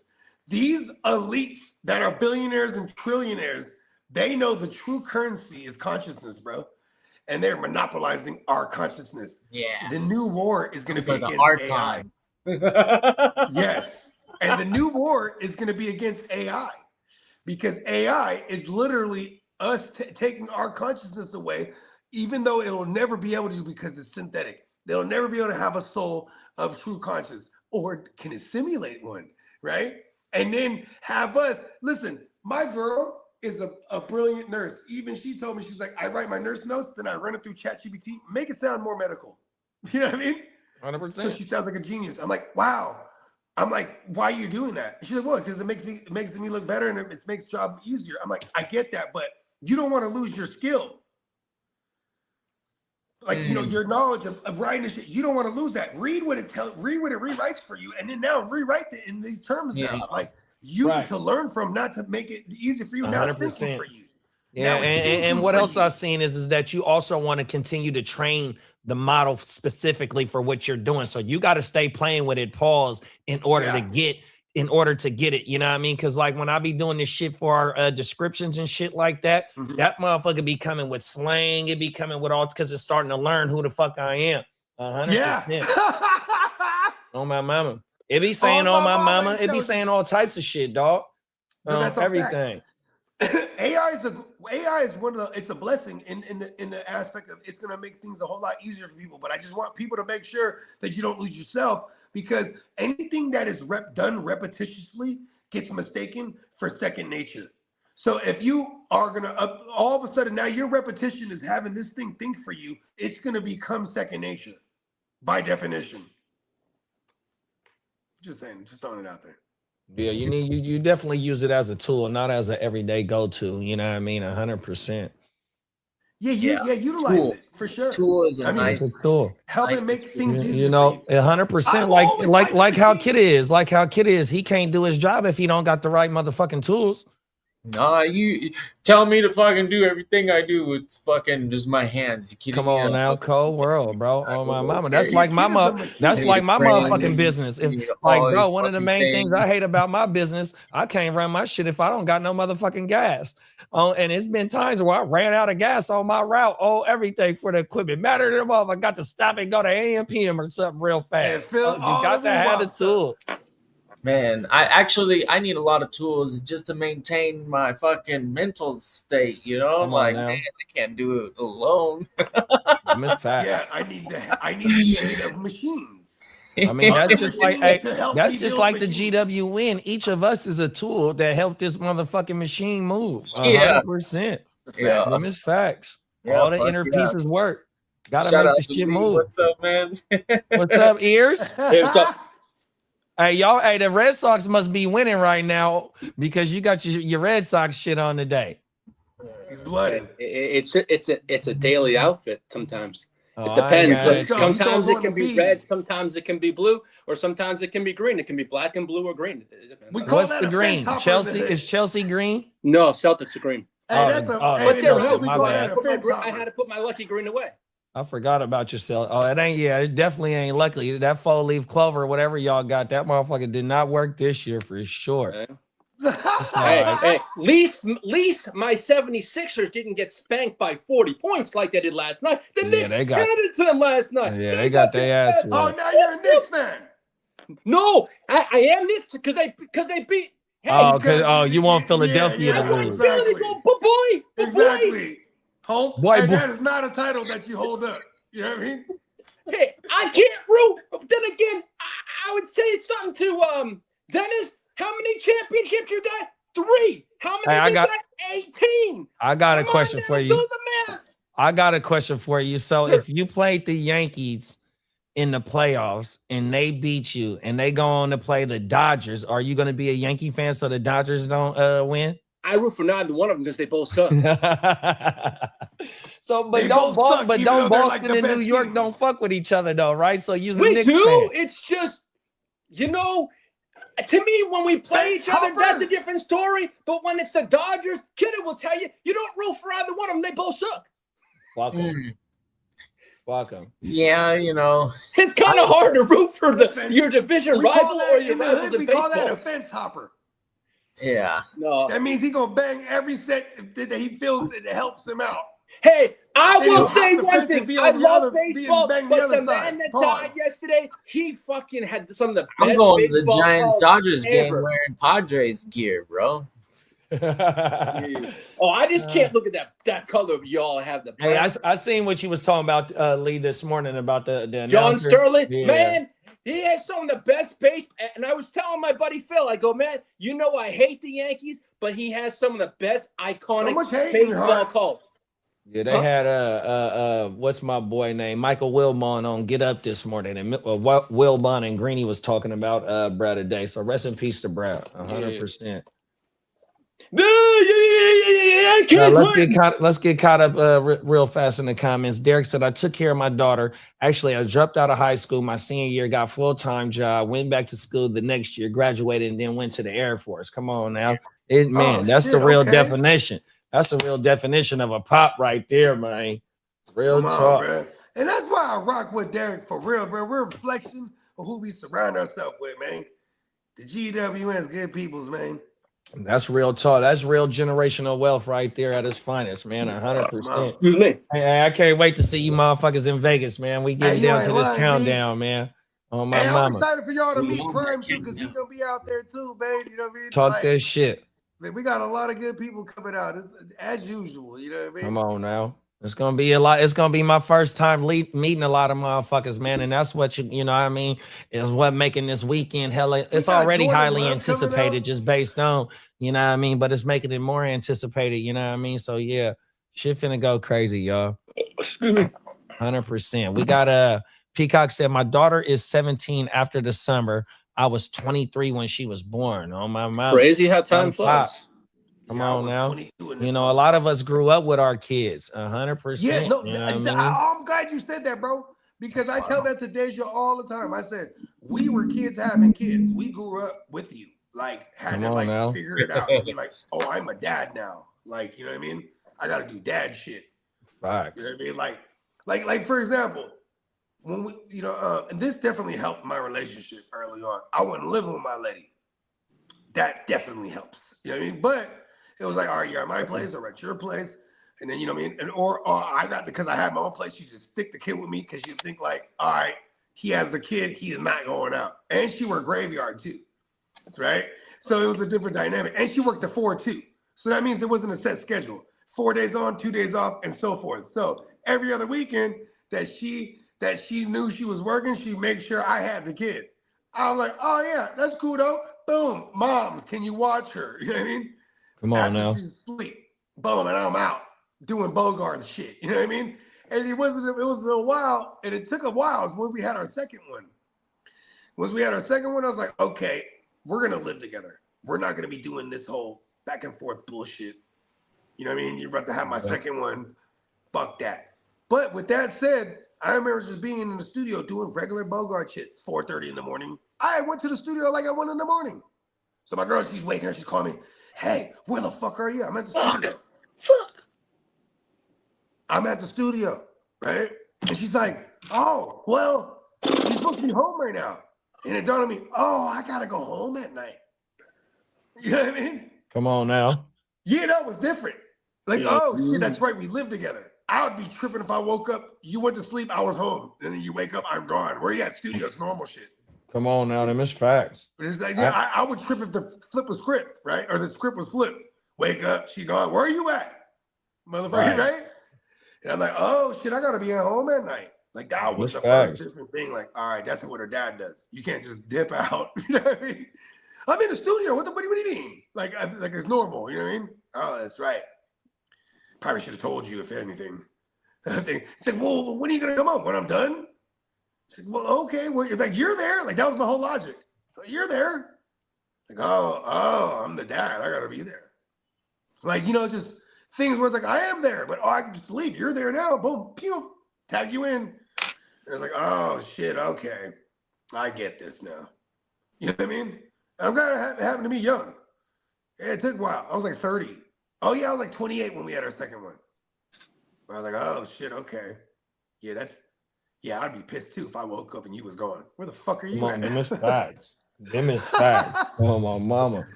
You know what I mean? Now they can track a motherfucker. You know what I mean? So just be like, oh, yeah, I'm going exactly where I say I'm going. Also, women just be tripping when you're going anywhere. Until they get grown too. You know what I mean? You need years and years of showing them you don't do what they think you're doing. Then they stop thinking that way. It's kind of hard. You know what I mean? Come on now. Yeah, like, you know, like, all right, how about this? I'm only a couple years removed from now. When I talk about Vegas, you don't trip. Before it'd be like, you're going to Vegas? The fuck? Oh, fantasy football shit? Yeah, the fuck right. Yeah. That's what we're doing there. Because anyone that knows Vegas or bogey in Vegas back in the days, because, you know, Vegas is a wild place, B. You know what I mean? So it just sounded, early on, it sounded like an excuse to go to Vegas. Nah, listen, I got to go to Vegas. We're doing these drafts. What the fuck? Oh, we're up. But see, you know, that can track me. Look, I'm doing these drafts. Oh, he really out there doing the drafts. That's it. That's all. My brother-in-law, he with my girl's sister. So he going through the same thing too. Now she ain't tripping either. Like my girl, she be like, they really be going out there doing fantasy football shit. Yeah. Yeah, that's just the best part of the year, bro. You ain't never lied, bro. It's Christmas. And my wife had to get out there the first time. Just make sure it was fantasy football stuff. Just to witness it. Yeah, she had to get out there just to make sure. He's like, this really is just fantasy football shit. Okay, you can go every year now. Yeah, I mean, like an ordinary league, I would say winning the championship is better than the draft. But in this West Side League, East Side League, whatever league, the draft's the shit. Decide to fucking build after this. The draft, shout out to Peacock. The draft is probably the best time of the year. No, regardless, if I win the championship, that's just like icing on the cake, man. Right? For real. Facts. Because it all starts at the draft. The journey to the championship. Come on now. And it's a marathon. And it's a marathon too. So it just makes it even better when we come back around next year at the draft. Oh my mama, bro. West Side. Come on now, man. That motherfucker gonna be lit this year. And we in the mansion, man. We got basketball courts, we got tennis courts, we got motherfucking pools, we got outdoor kitchens, man. We finna have that bitch jumping. Oh my mama. Everything but the kitchen sink. I'm finna be hitting 45s into that pool. I'm swimming this year. I'm drafting from the pool this year because it's all digital. Come on now, Peacock. I'm getting into the pool. Oh my mama, I'm drafting from the pool. We need to drop. We need to drop an umbrella or something inside that water. For sure. Come on now. Hey, I'm trying to get it. Hey, I'm trying to come back 5 shades darker. Fuck it. Oh my mama. And I don't want to be a token white boy when I come home. I'm gonna look. I don't. No, I get lobster. I get red. That's what I do. Yeah, as long as I got that SP 45 or whatever the fuck that shit is, I be G, bro. Oh my mama. I just can't have too much. I just can't have too many palomas in the pool in 150-degree weather or it's a wrap. Yeah, we're pulling you out. I know everybody here fucks with the Simpsons, but y'all fuck with Futurama. Yep. Oh, Futurama is the shit. Zoidberg, you put the screen up. That's how I'm gonna be looking if I stay in the water too long. Cold world. A crustacean. And hey, American Dad was my shit too. Oh my mom. I used to like American Dad. Oh, hey Lee, you're on the clock now in the D-Gen. Uh-oh. Take a look. Time to make a pick live on TV. I've had a lot of my things on auto, so I haven't. Yeah, you got Bogey's picks, so I just took Surratt, and you're up next. Oh, I just seen that. I just seen Surratt come off the board. I got late picks in that draft. I got my first share of Kalion Black. Uh-oh. There you go. In the 5th round? In the 410. Oh yeah, that's some nice value right What's there. The other receiver Minnesota drafted? I was going to draft him there, but I took Surratt there. It's Surratt and the other guy though. They're both competing. Oh, Baltimore. It's Baltimore. It's Surratt and fucking damn it. Yeah, what is that guy? What was his name? Hey, Surratt got drafted later, but he's like the one I like. But that's the one they both went in the third. I want to say they both went in the 3rd round. Oh yeah, but one of them, the other one, Jacoby Lane. Yeah, good looking Peacock. That's the one that's built more like a Nico Collins, but probably like Nico Collins needs a year or two to develop. Yeah. Yeah, they've been searching for that position for a long time. They struck out with Bateman. Dantez Walker ain't been on the motherfucking field. You know what I mean? They've been searching for a big body wide receiver for a long time. Pause. And they ain't got Likely no more. So one of them young bulls is stepping into some targets. I mean, there was an interesting thing that I was reading that they were comparing the X receiver to like what fantasy relevancy is. And there's not very many fantasy relevant X receivers out there outside of last year's George Pickens and then every year's Mike Evans. Right. All right, Bogey's on the clock in the international. But all the other ones are like move receivers, Z's.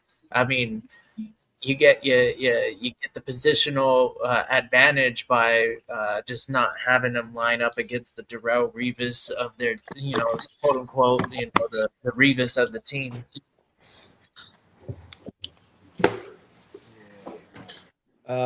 Speaking of like prior fantasy like type shit, big bro, who is our like when Antonio had his 4 or 5 year dominant run?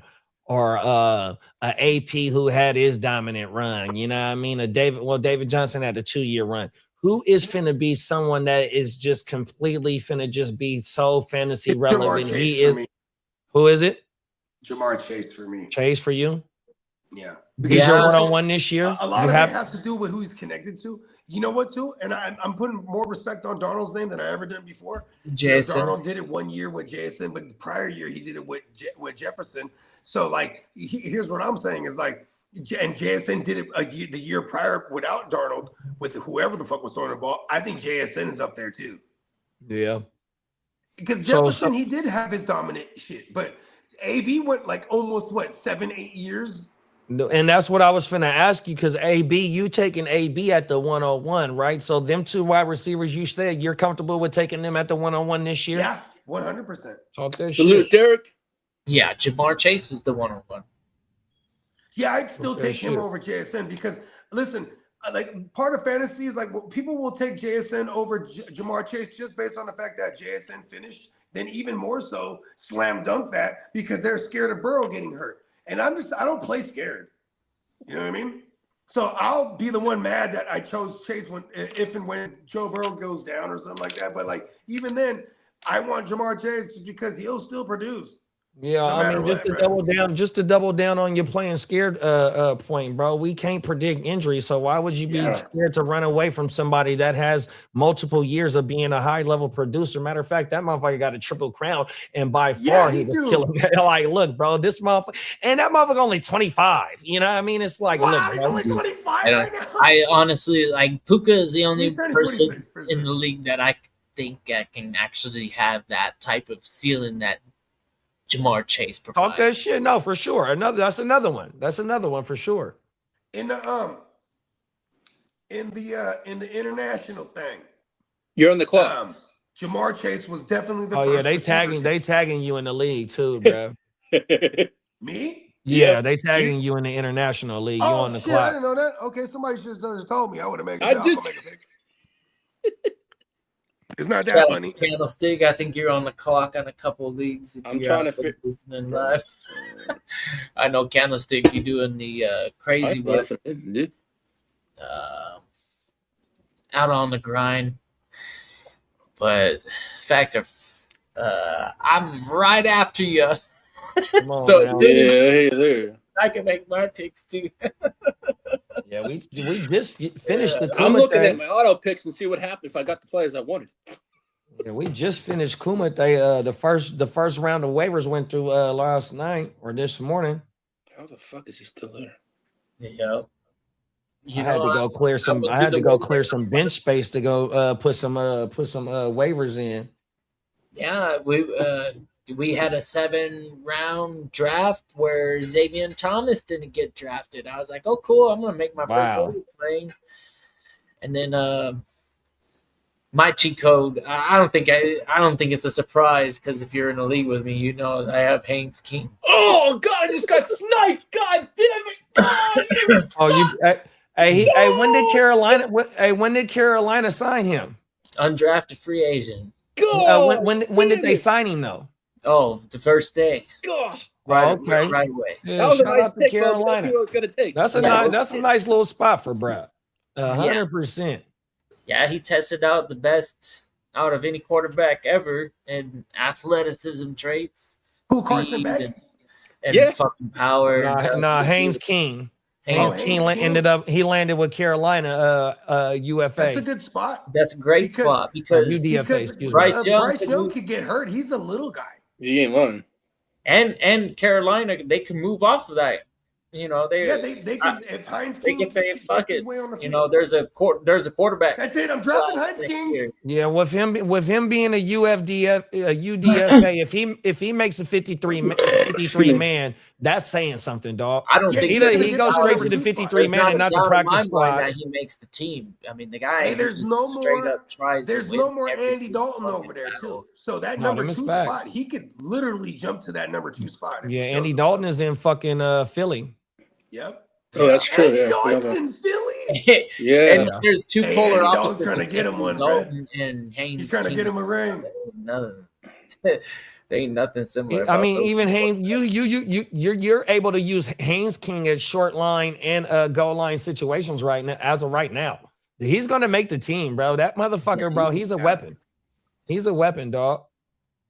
And he's he's not like the Hendon Hookers of the world where everyone like, they're like, oh, because of his size. And this guy, Haynes King, a kid have been talking about him for like a calendar year.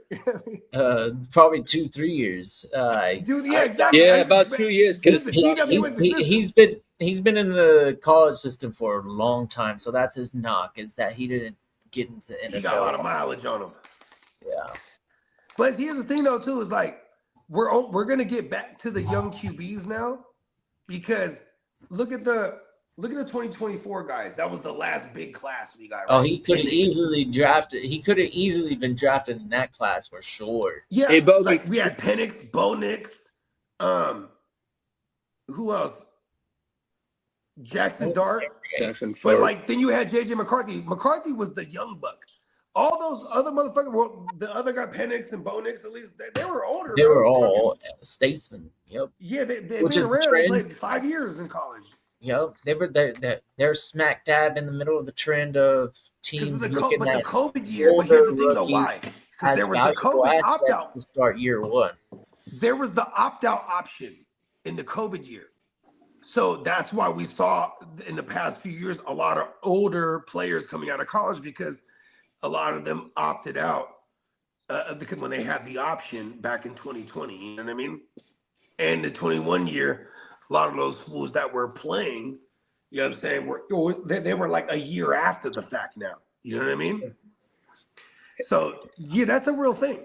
But now we're far away. We're getting farther away from that. We're going to start seeing the youngsters come out again. Hey, Bogues, Commish said, Crooked Commish says, let me know if there's any orphan teams that need an owner. Okay. We'll keep it in mind. Commish, hey, listen, I'm not gonna lie to you, Craig. That's one thing I focus on when I'm curating these leagues, is that I'm curating people that they have lifer in them. You know what I mean? The only ones we've ever had to replace in the existence of the GWN dynasties have been this one guy that was brought in by someone else. You know what I mean? And that, that he removed himself from the whole situation. But we just replaced him with other regulars. You know what I mean?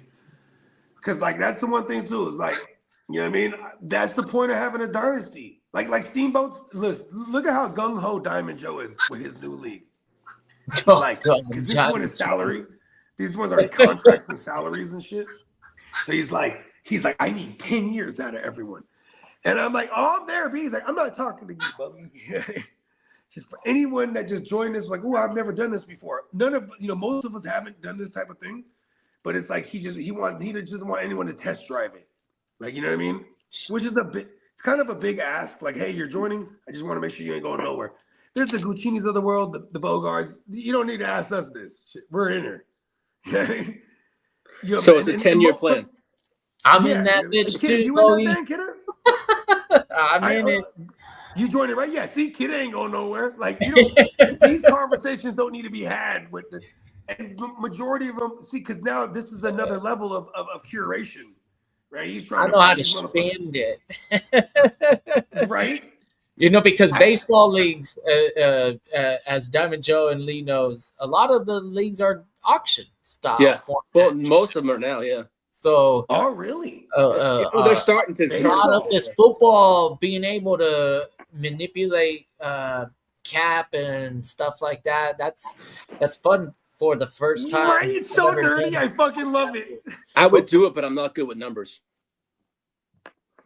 Yeah. And I'm not good with baseball because it's an everyday thing. I can't keep up with it anymore. I don't have that time. Yeah. Struggle with it. Hey, fuck fantasy baseball, man. I ain't gonna never play that shit again ever in my motherfucking life, dog. That shit. Shout out to everybody that does it on its dedication. 100%. Pictures and all that shit. Fuck. I used to do basketball, in fantasy baseball. Basketball. Then I did one season of baseball. I'm like, look, bruh, because you do that shit to pass the time until football come around. Yeah. But now that I've been trying to get deeper into trying to make content and shit, man, I can't go waiver wiring for basketball and baseball, bro. Yeah. I can't do none of that shit. Fuck I hung up my cleats for basketball. Oh, your Jordans, you mean, not your cleats for sir. basketball. I told Diamond Joseph, I'm done. I'm handing my papers in. I'm sorry. Was you able to get a championship in that league before you left it? No, I'm good on that. I mean, his is a very competitive league, but yeah, I didn't get no championship. It's just in the with basketball. It's like baseball. The injuries just pile up, and it's hard to keep. Yeah, I was terrible. I mean, because the basketball shit was on Yahoo, so when you activate your Yahoo, or you could probably even go on, if we friends on there, you could see what my basketball record and shit was. That shit was terrible. Oh, mine's horrible. Mine's a bronze. Come on now. It's the worst. It's the worst. When I first started during COVID, I was good, but that's when I joined a lot of my fantasy. Yahoo. I think that's when COVID. I was. I think I started a couple of years before COVID, and after I that, got like 3-4 years in hoop. Took the hill.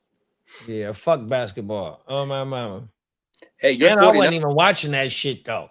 I wasn't even watching that shit when I was playing that shit, dog. I was just trying to pick the motherfuckers that I knew. Yeah, man. I wouldn't fuck with League Pass. I would never buy League Pass. I would never buy the NFL ticket neither. Fuck that shit. And the Suns, they ain't even play. You don't even get no Suns games out here. They gotta play like the Lakers or one of them. Oh, you gotta wait for national television games? Yeah, hell yeah. Yeah, pretty much. They don't give a fuck about it, especially out here where I'm at. They could care less about Phoenix. Well, I've been noticing that Peacock now is starting to carry a lot of more NBA games now. Oh yeah. I didn't know that the motherfucking shit is on Prime. Prime got basketball games. Yeah, they're doing the exact same thing as football doing now. They're trying to branch out to the streaming services. Yeah. Oh my mama. You ready to take them to the streets, Ears? Yes, sir. You all fully loaded up and charged up? My battery's half empty, but I got a good. I actually, while I was on the way home, I did get some 49er news for all. Well, let's go. You guys got some happy. I got some happy news for you. Let's go. Let's get it, man. Let's take them to the motherfucking streets.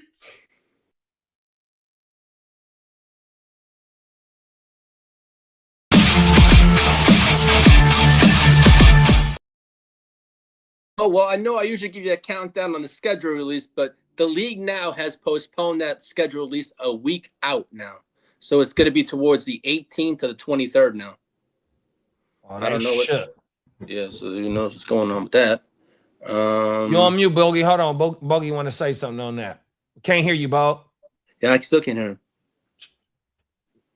You may have to go out and come in back in. Try it again, Bo. Nope. Yeah, because I've been seeing the commercials where they've been saying the schedule release, but they don't got no specific date. They didn't even say the dates that you just said. It just says nothing. A gentleman from the league came out and said they're still working on stuff, and it's going to be like between the 18th and the 23rd. Yeah, because them motherfuckers is going all the way to fucking Australia, bruh. They going a whole nother motherfucking day, a half a day away, bro. This is 16 fucking hour time difference, man. What the fuck? And it gotta be the Niners that gotta go, bro. 100%. But I remember when they named us as the team that was gonna play in Australia. I was like, for sure, it's gonna be the first game of the year. For us. Yeah, for sure, it gotta be. That's too motherfucking far to go already beat up. And then hold on, we got and you know what's dope? This is how ill we are. Fuck the Super Bowl champs. We start off the Thursday traditionally. Y'all gonna be to the point that they're making this Seahawks game on the Wednesday. Yeah, you're gonna still play the first game of the year, but see, ain't nobody gives a fuck about y'all. I'm dead ass. And we gotta go to Mexico. And we gotta go to Mexico this year. Let's go. We're going. Hey, we international like JD League, bro. That's cold, bro. We going to the 2 different countries this year, bro. Oh my mama. International. We be so international. You know what I'm talking about? I think that's Too Short and Bila. Oh yeah.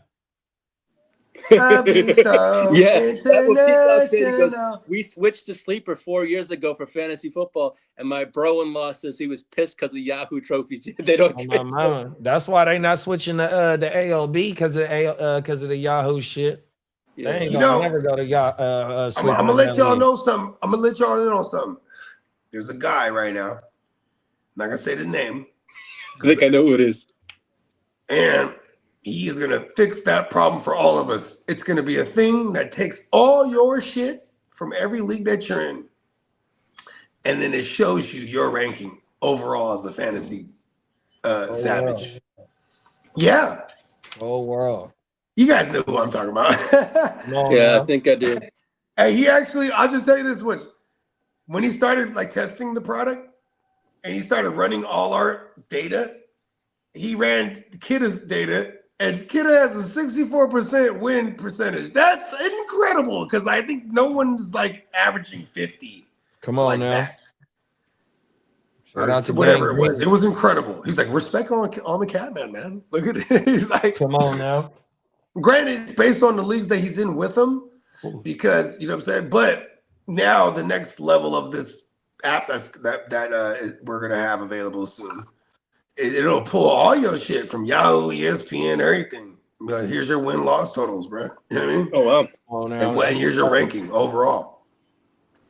There's other things that exist like this, and they're all niche crowds. So it's not like I could just say this and be like, "Oh, someone's gonna steal our idea." It already exists, but everyone else sucks. You know what I mean? Yeah. That's what we do right there, man. On my mama, you know what I mean? It's the type of product you dropping out because you know what I mean. 100%. That's just like you know what I mean with this green gold. Everybody got green gold. It's just the one that if you got the right motherfucking batch, 100%. Right? Oh my mama. Hey, somebody can have a bad batch. Yeah. Well, Steelers wide receiver DK Metcalf will not face any criminal charges stemming from that altercation with the Lions fan last season. He's a Sagittarius. That's what we'll do. We will just not take bullshit. Ever. Yeah. JD, you want to hit me that injury drop, please? I got you, bro. Injuries.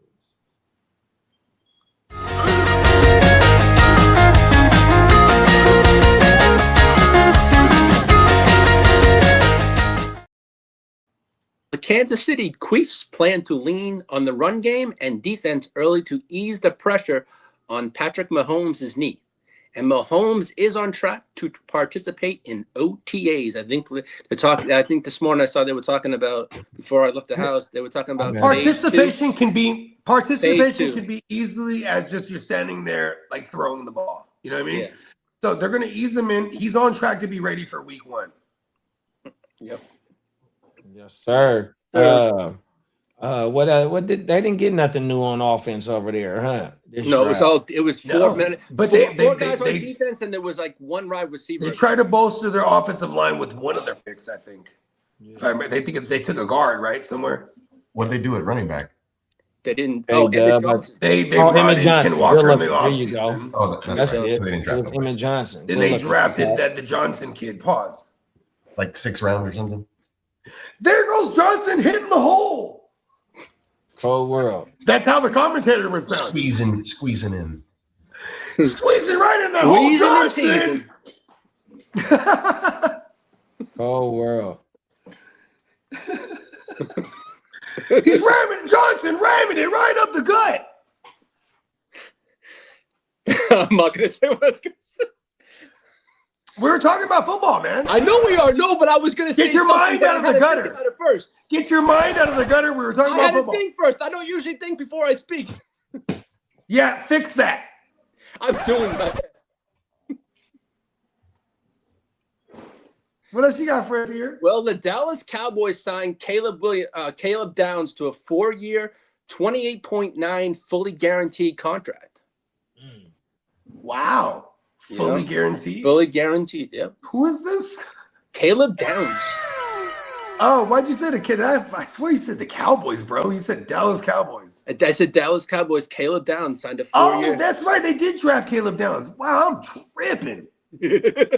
Damn, they gave him a full. I guess it's not so bad. $30 million divided by 5 years if they don't decide to extend him. You know, here's my gripe about that though. It's like when you get all right. His agent got him a good deal. Watch when this kid balls out in 2 years. He's gonna be demanding a new deal. You know what I mean? For sure. As for veteran quarterback Tyrod Taylor, he was signed by the Green Bay Packers. Oh yeah, they need. He's probably going to work his way up to be the actual backup too. Yeah. Well, who else is over there? Yeah. Oh, that's right. They don't really have anyone there. No, they released the guy that who was it they had over there? He came from the Saints. Oh God, he's expected to be the backup as of now. I don't know why I was thinking of Tolzien. That was like 10 years ago. My bad. I'm trying to think. Yeah, who was the backup last year, bro? Oh, Malik Willis. That's right. Trying to think who they released. They released the quarterback, Jake something Hain or something. They released someone. Yeah, to make room on the roster for him. Yeah, he was on New Orleans a few years ago. Yeah. Let's see. As for the 49ers is Kyle Van Noy wants to play for the 49ers. He wants to join his brother. He said he called him his brother. It was Fred Warner. That's who he wants to sign with the 49ers. Now, as for your 49ers, JD and Kyle Van Noy is a good luck charm. Yeah. The 49ers Super Bowl winning Kyle Van Noy. Now, as for the San Francisco 49ers, I want Kyle Van Noy. The Bang Bang Niner Gang, they have a total of $67 million in cap, leading the league. Let's go. That's the news. Huh? Let's go. Yeah, that's the good news you're talking about? I'll get to it. As for the Ravens, they're expected to sign quarterback Kyler Thompson. The Browns hired former Jaguars Trent Baalke as a consultant. The Browns did that? Yes, sir. Damn, they're dumb. Yeah, he used to work for us. Yeah. Trent Baalke is bad. He was good before. You know what's crazy is when the game evolves and you don't change, then you're going to look bad. Yeah. Well, we know Peacock mentioned the Ravens signed Diego Pavia to a 3-year deal. His deal is no bonuses and no guarantees. It's just basically a tryout to see how good you are. Who's that, the safety? No, the quarterback that was I don't know. Diego Pavia, the one that was the Heisman finalist. Yeah, okay. Short stuff, the guy with no agent. Yeah, exactly. Oh, I know. Is that what you're talking about? The short kid. He's an Aztec warrior. Yeah. Now, as for the Rams, they declined because they're short, you know? Yeah. The Rams declined Emmanuel Forbes' 5th-year option. The Chiefs declined Felix Anukia Azuma's 5th-year option. They drafted him in the first round. I forgot about that. Yeah, sorry. Yeah. And the Chiefs, the Giants declined Deontay Banks' 5th-year option.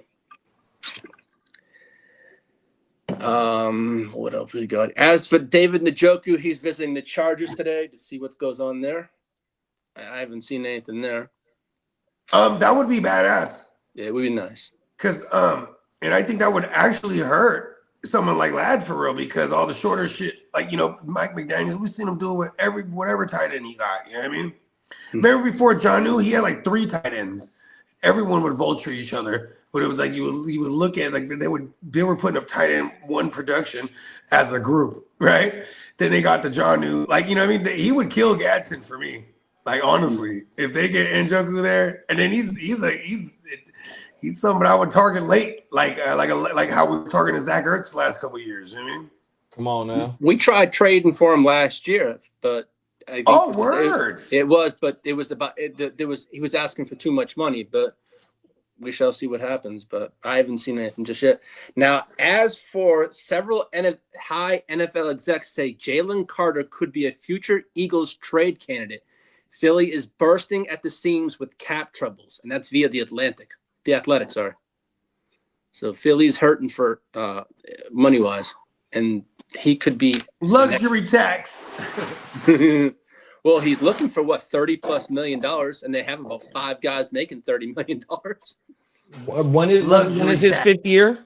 It's this year, I believe. Who is this again? Jalen Carter. Jalen Carter. I don't think it's this year. Yeah. You know what, bro? He's gonna get traded, bro. Yeah, they say. Yeah. I mean, he had the whole spitting thing last year too. Like, that was like bad. So now you have organizations, if they want to pay you that bad, you will already be in line offered shit that you're denying. Like they'll lowball you with offers when they're rating when they're rating you down like this because they love leverage, and they got leverage when now they has character issues. They already drafted him late in that year because he fell because he had unalived somebody in a vehicular joint and tried to run off on it too. So he had character issues already. Then the spitting. On a primetime game, then you got to suspend him further than just the kicking him out the game. Like he's he's giving him all the reason not to extend him is what I'm saying. Mm-hmm. As for the Commanders, they're expected to have serious interest in cornerback Trevon Diggs. Oh, you said because he's been so great since his rookie year. Right? Yeah. What team is interested in him? The Commanders. Oh. And as for the 49ers, that's if what did they cut? Did they cut Diggs? I think he was on the Packers. I think he signed with the Packers at the end of the year last year. Oh, so the Cowboys been moved on from Trevon Diggs. Yeah, for sure. Wow. No. And you know what's crazy is a new scenery for that guy is always going to look like, all right, look, they want me here. He went crazy that rookie year, and then the rest of it, he was getting injured. If y'all remember, I want to say he had like 10 picks that year. Yeah, he led the league with Bland. As a rookie, that was Bland, wasn't it? Wasn't it with Bland? Bland was Bland. Bland was the following year. Oh, okay. But here's the thing: is like, yeah, when you have 10 picks, that's crazy, and you're a rookie. You're a rookie, and if you're that good, they stay away from you after that. You know what I mean? When you're a rookie, they're picking on you. And I think it was 8 picks actually. Either way, he had 8 picks, bro. That was crazy. Then the next couple years, and they just stay away from him. And then Bland's going crazy. You know what I mean? As for the San Francisco 49ers, they're linked to cornerback Kenny Moore II as a trade fit. Kenny Moore. Oh, the nickel.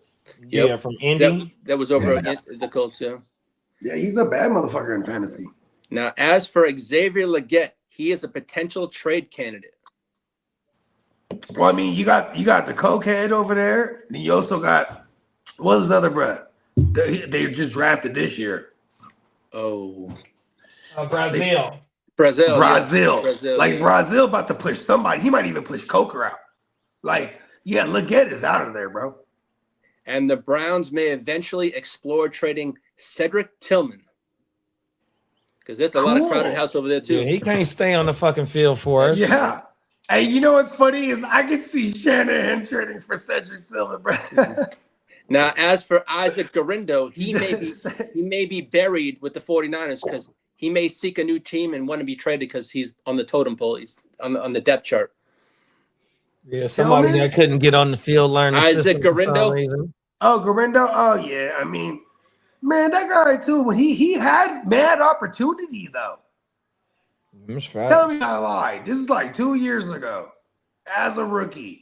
At the end of the year, he got somebody help me out here. He got on the field and had some games there, just didn't handle. Yeah. Now, as for the Pittsburgh Steelers, they're growing very impatient with Aaron Rodgers and his decision. They were expecting one last week and got nothing. So they're kind of not happy. Aaron Rodgers is a Sagittarius, bro. If you tell me you got till next week to give me an answer, I'll be like, man, fuck that. I'll hit you in 2 weeks, then, bro. Yeah. Now, as for DeAndre Hopkins, he wants to play with Joe let me Burrow. do it because I want to do it, not because I'm told. Shout out to Marco. Hey, we got Marco in the building. What's up, Marco? Oh, yeah. I got your phone number, Marco. Yeah. I didn't know 12. I had to dial like 17 numbers to call you. It's all good, though. I got you. I got you locked in now. Come on now. Let's get it. Now, as for DeAndre Hopkins, he would like to play with Joe Burrow. Uh-oh. Keyword, Come on now. Now, as for Russell Wilson, he's in talks for a TV career, and CBS is the favorite to land him, I guess, to take Matt Ryan's spot. So he's done with football, huh? It looks like it. No one doesn't even seem to want to give him a tryout. Oh, wow. Now, as for running back Kyron Williams and Blake Corum, they are expected to have a 50-50 split going into next season. Yes, sir. Now, the Raiders expect Jalen Naylor to take a leap, supposedly next season. They say. As for the Ravens, they're listing Jacoby Lane as a red zone weapon, and Elijah Surratt expected to be in the slot role, and that's via ESPN. So that's what they're saying those two are going to be. Now, that Jalen Naylor shit, I don't know what other wide receivers they brought in this off season. I think they didn't bring in anybody. Well, I want to say they got a late round wide receiver, but other than that, we got what's over there already. Jalen Naylor. So yeah, hopefully, bro can take some type of leap and give us some fantasy. They got Jack. Isn't Jack Beach over there? But that's from last year. So from what they got last year and just adding him, Jalen Naylor, that's all they got. Marco goes, international numbers are quite long. They are. It's like the alphabet. Yeah, for sure. So yeah, hopefully Jalen Naylor is one of them targets, them late round wide receivers that boom for us 100%. And then the Surratt and the Jacoby Lane thing, we was talking about that a little bit earlier about how they've been searching for that big body wide receiver. So hopefully we can get some production out of there. There's some targets missing up out of there. So one of them young bulls got to step up 100%. It says, Marco goes, when you call a German cell phone number from the U.S., that costs you a fortune. Yes, it does. You ain't lying. I always used to call Marco. I used to use the calling card every time I called my father because it was too fucking expensive. Cold world. It was expensive as hell. I used to have to get like a 30-minute card when I used to work at Staples back in the day for like 18 years, and I guess to get them for dirt cheap international cards. As for the Colts, they have DJ Giddens and Seth McGowan competing for the RB role 2 behind Jonathan Taylor. Yeah, that's Seth McGowan. He been falling late in these dynasty drafts, bro. He got a nice little shot at being a RB2, bro. They said he was kind of nice, but he had a little trouble off the field, so he bounced around from schools or some shit like that. Now, as for the Lions, Khalif Raymond, he's expected to be the wide receiver 3 over with the Lions. Wiz Khalifa Raymond is supposed to be the WR3. No Tessa la. Nope, they have the la gonna beat. They have Khalif Raymond. Yeah, Wiz Khalifa Raymond finna get beat out by Tessa la. Every time they threw the Tessa la, that motherfucker was catching TDs. Even though he only had about 3 or 4 of them motherfuckers, but that motherfucker was catching TDs when they was looking for him. Jared Goff. As for the Cleveland Browns, they expect Jerry Jeudy to have a bounce back year and to be that wide receiver 1 again.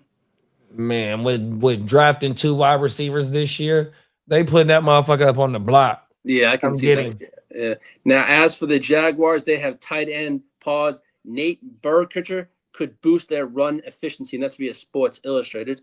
I don't know if I said that. It's Burkhardt. Say that again. Jaguars tight end Nate Burkhardt. Some shit. Could boost the run efficiency, and that was via Sports Illustrated. Now, as for the 49ers, their rookie Dejon Stripling, they don't expect him to start much at all. He's basically going to learn this year, they're saying. So he won't see the field too much this year. Yeah, he's buried on the depth chart as of right now, because everybody's healthy on the depth chart. But you know how that shit is in San Francisco.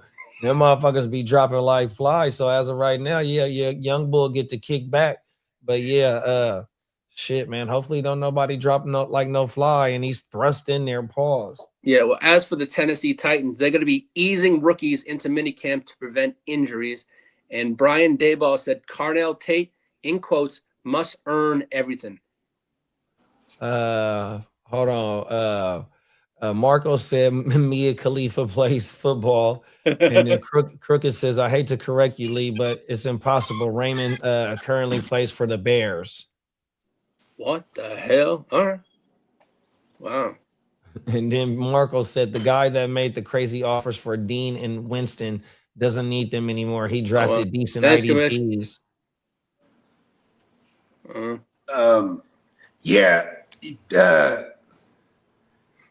the person that has Dart is probably the only one who should be interested in a Winston. Facts. Now, as for Cardinals head coach Mike LaFleur, he said, as for the sitting quarterback Carson Beck this year wouldn't be a bad idea. Say that one more time, big bro. He went full East Coast. He said idea. No, you know what's crazy? If you go East Coast, right? Like the word saw. Like the word saw, S-A-W.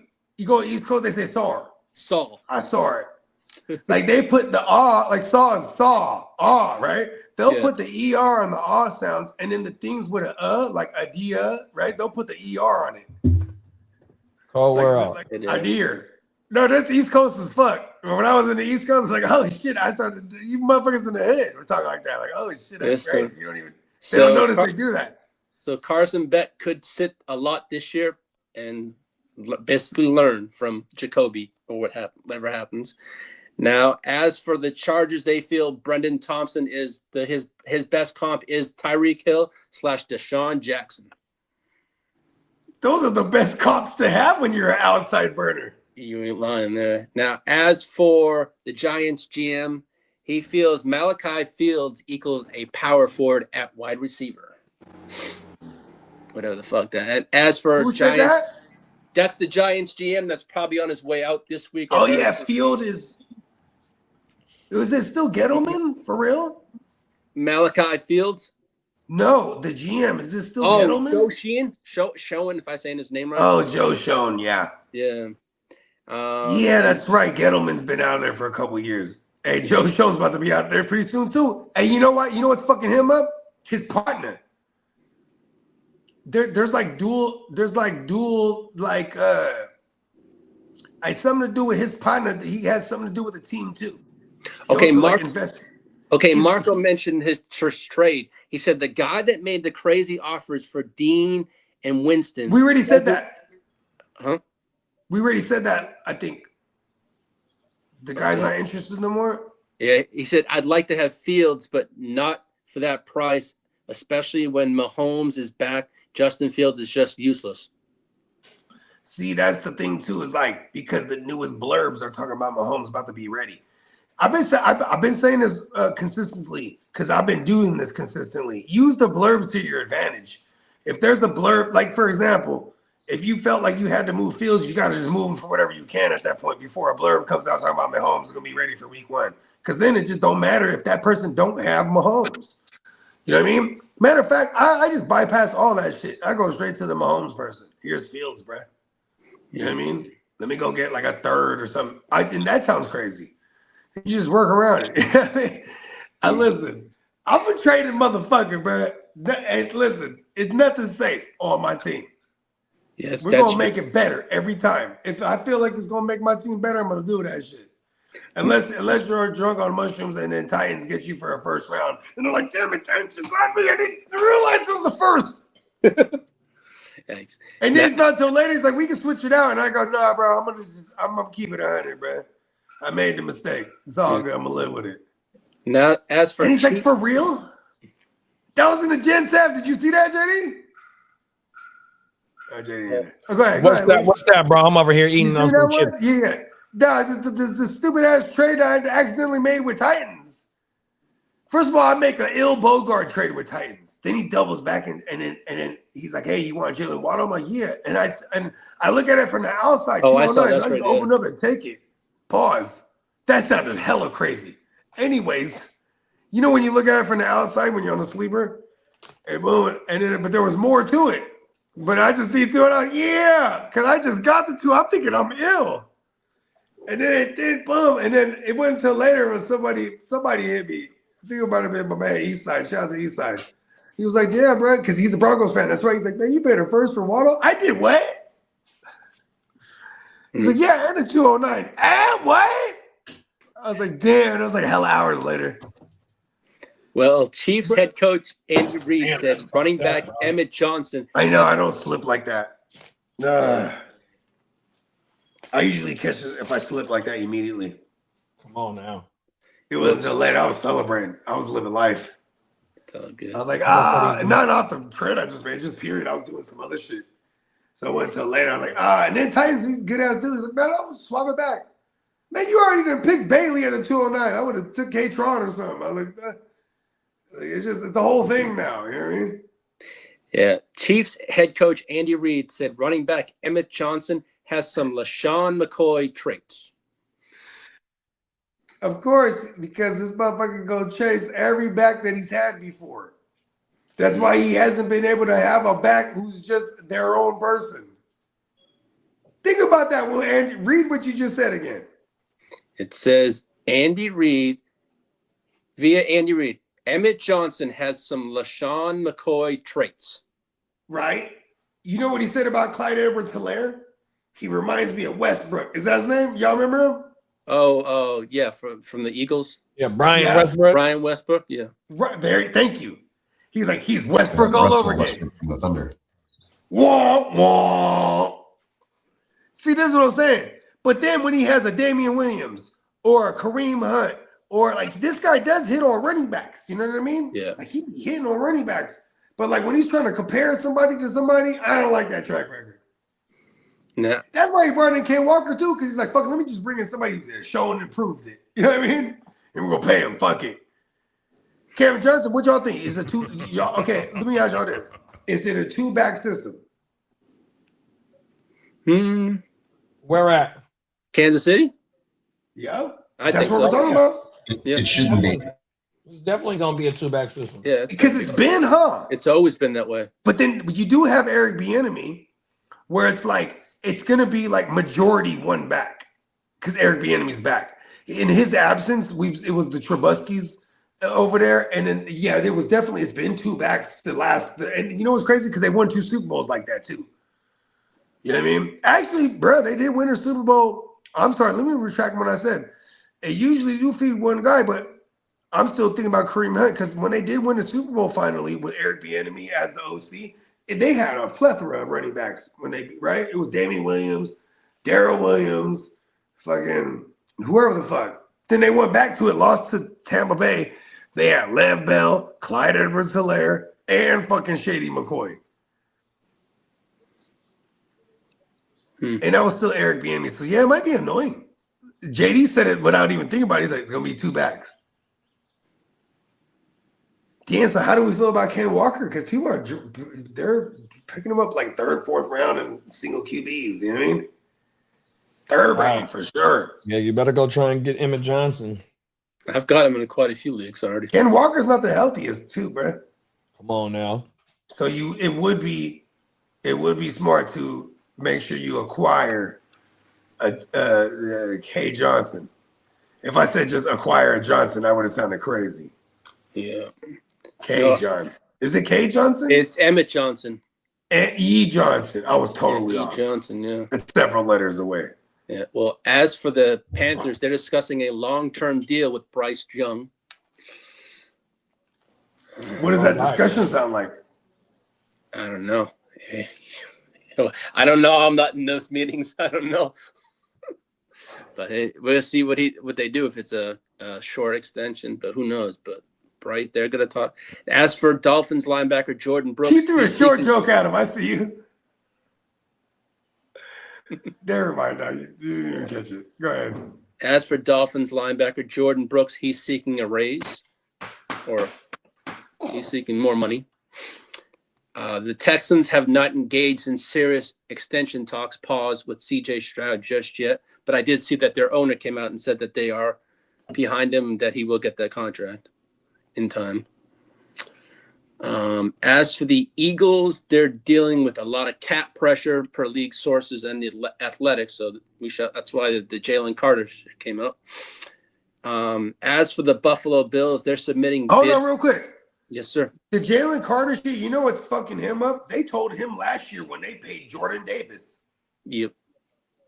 Who was drafted a year before him in the 1st round, and they made sure they paid bruh because he started showing the fuck out in absence of Jalen Carter. Matter of fact, there was even a Nolan Smith. He finally started showing up because, like, you know what I'm saying? They had a lot of high-end pieces, and Jalen Carter's the only one they're not talking about paying, bruh. Yeah, they even paid Jordan Davis before him. PB and J's in the house. What up, PB and J? We in this thing. The greatest sandwich in the world. Marco goes, what are your opinions on Pavia and Nussmeier for practice squad purposes?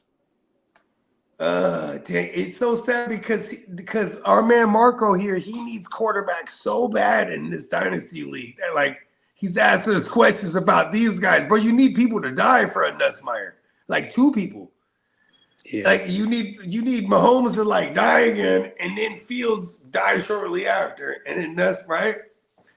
If I have any of those guys anyway, I'm just picking up every one of them as possible and trying to peddle them to the QB. The manager that has the starting QB. That's the approach I would take. Otherwise, I'm trying to pick up skill guys. Like anything else possible. All the depth, pick up all the depth chart guys as possible that you have on your team. If I have a player on the Panthers, I'm gonna pick up that Panthers wide receiver. I'm just gonna things that'll help me if things happen to my team. Instead of hoping other things happen to other people's teams, so then these pieces I'm holding on to become usable. You know what I mean? No. Because that's part about winning. When you're trying to win, you're thinking about the team you have, right? What do I need to this team? Like, Margo, I'm glad I got your phone number. I'm going to text you. That way you got my number, and then I can steer you in the right direction. Because you just got to make a trade. You got to start parting with some pieces here. This might be a rebuilding year. You may be like, all right, what's the best? This is what I'm going to tell them. I was like, what's the best pieces you have? I'm going to look at this team and be like, we're flipping these guys. And we're getting picks and players. You know what I mean? And in 1 year's time, we'll be back in the mix. Yeah, if you can wait 1 year and tank, boy, you get the 101, boy. You're going to have Jeremiah especially Smith. for a quarterback, yeah. Come on. If your team is bad looking and you know it, that means everybody else knows it. Don't try to win. Marco, so in that league that I wanted to get you in, right? I told myself I am not doing no trades during the startup, right? No lie here. Let me put my. Then he went crazy. And the cold thing is, I told myself I'm not doing no trades. All I'm doing is just picking up all the leftovers after the people that I draft in between. Pause. So here go my thing. I get one offer. Boom. I accept the trade. Boom. Here come another trade offer. Accept the trade. You know what I mean? Here it is now. I done completely went off my draft schedule. But the cold thing is, I got players that's putting up points, but also and you got hella picks for the future. Exactly, Marco. Hey, you kind of did that, Brody. I ain't gonna hold you. Fact. So yeah, man. Try and maybe if you could sacrifice 1 year, I'm probably gonna be sacrificing 1 year on my mama. So it is what it is. But yeah. Try and stack some picks up, big bro, on everything. And like Bogey said, with the picks that you got right now, bro, you can't go wrong if you don't got no action at no quarterback, man. There's some gold out there with these skill position players, 100%, bro. Yeah, because Lee just said I would pay zero attention to a lot of the dice roll QBs this year, because next year we're gonna get like an influx of like 11 or maybe even more QBs. It's 8 to 11 quarterbacks, yeah. And they'll push all the position players down in Superflex 100%. So you're definitely getting your second round picks next year are going to be gold just as well. All your picks are gold, bro. Because in this year's draft, it's a lot of motherfuckers that sliding late that also because the IDPs are the better value. Yep. Not the better value. The IDPs are drafted them high, so this pushed a lot of the skill guys down too this year. Yeah. Right. Now, as for the Buffalo Bills, they're submitting bid to host the 2029 or the 2030 NFL draft in their new stadium. Uh-oh. So here we go. And as for Miami Dolphins, Hefe, man, born and raised in Buffalo. Hefe. Now, as I said earlier before the show started, the NFL schedule may release the week of May 18th, and that's via John Breach from CBS Sports and Mike Norr, because the league is trying to manipulate. May 18th, that's one of my best friends' birthday, man. Shout out to Brian, man. I love you. I love you, blood. Shout out to B, man. I love you, B. Now, coming out here in Texas, they're saying Cowboys undrafted free agent Michael Trigg and DJ Rogers have impressed early for the Cowboys, and that's via the Dallas Morning News. They say these two undrafted free agents have been very impressive for the Cowboys coaching staff. You said Trigg is a tight end? Trigg is a tight end, and DJ Rogers, I don't know his position. Trigg, what is it? T-R-I-G-G? T-R-I-G-G. I was able to get one share. That's the trigger.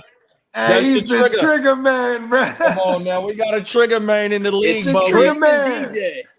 And DJ Rogers. And then regular DJ Rogers. But the Trigger Man, though, his name, Michael though. Trigger. He needs to be a the thing. Tiger Man in the league, bro. Hey, but see, they still got Fergie's son over there, though. But this is the one thing that you can bank on. Life after what was the long-standing the white boy tight end? Dalton Schultz? Witten. No, Michael Winston or something with a W. Witten. After Witten, they have not paid a tight end long term. They keep recycling them over. They go from, the Dalton Schultz to the Ferguson to the they had someone else even before Dalton Schultz. I can't remember who it was. They just keep moving on, right? So, you know what I mean? These guys become interesting. These are guys you pick up after the draft, too. After your rookie draft, these guys like triggering them. They're going to be floating around. Yeah, buddy. I went and got Dinkins. Oh, word? Dinkins, he went undrafted to us. He was a Penn State tight end. All he do is catch touchdowns. Let's go. Oh, my sounds like a new youth check. We're like, listen, you're a tight end, but we're gonna have you doing all kind of other shit besides blocking. Didn't they have Blake Jerwin over there for a while? I don't know. There's some white boys. That's some white boys over there. It's a Jarwin. Jarwin, yeah. Jarwin. Yeah. Oh, there it is, Blake Jarwin. Jarwin. He went German on I. German. Blake German. Jarwin, sorry, my bad. Don't apologize to me. It's all good. Well, on that note, that's all I have for today. All right. The ear to the streets, ladies and gentlemen. Hit his drop. Somebody hit his drop.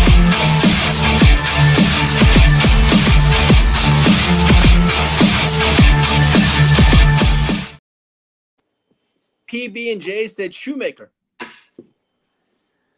Yeah, Shoemaker's there too. Yeah. See, they always stay stocked up. It's good. Yeah, see, that's a good name to bring up too, because they're gonna stay stocked up. If anything happened to Fergie, they had the Shoemaker ready to go. Remember when Fergie went down, Shoemaker was the thing for a sec.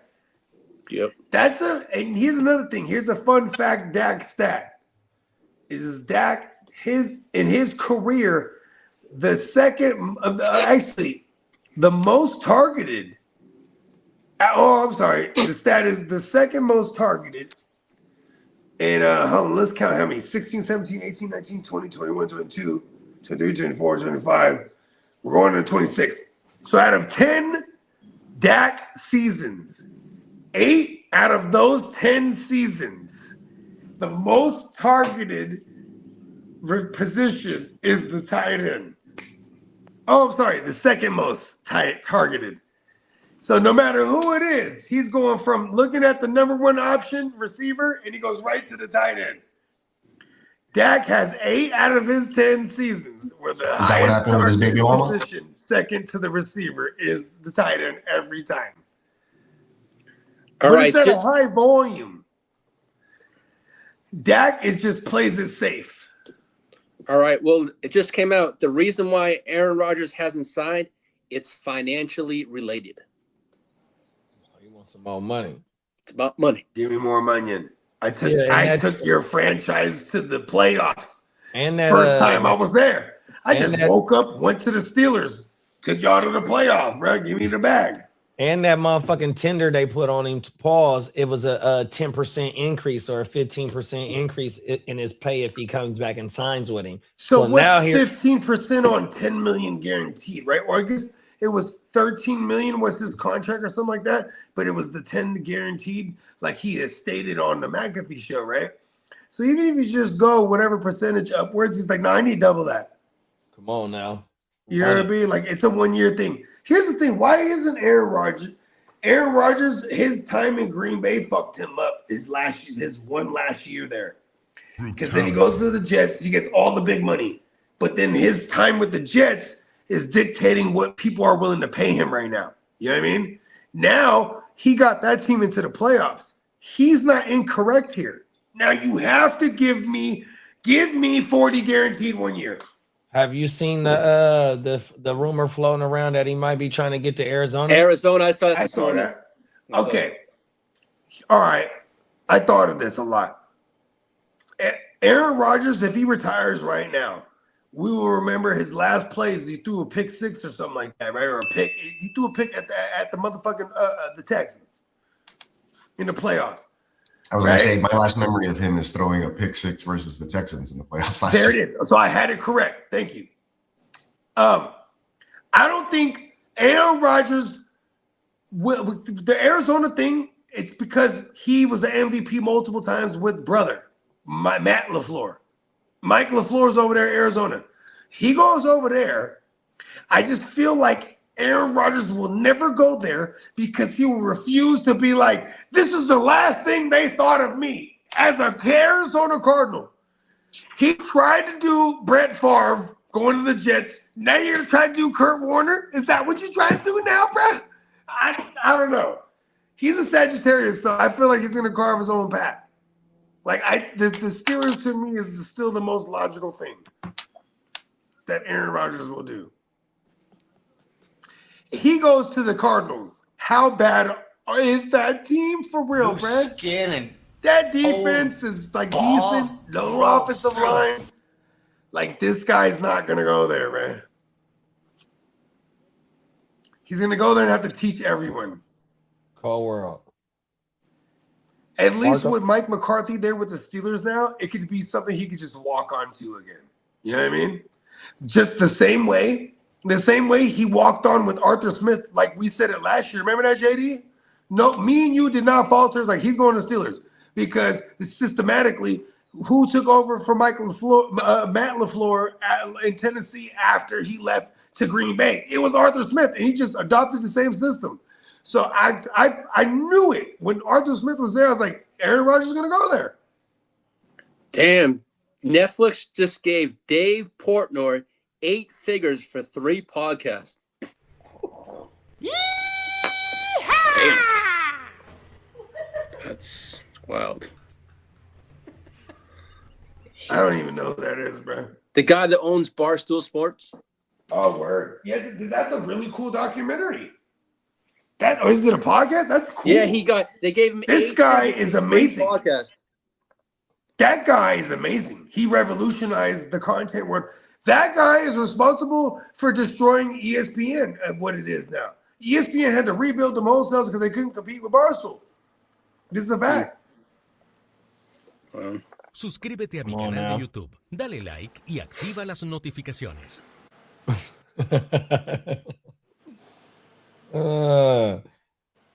Marco says I have another draft coming up in like 2 days, and I'm drafting at the 6th spot.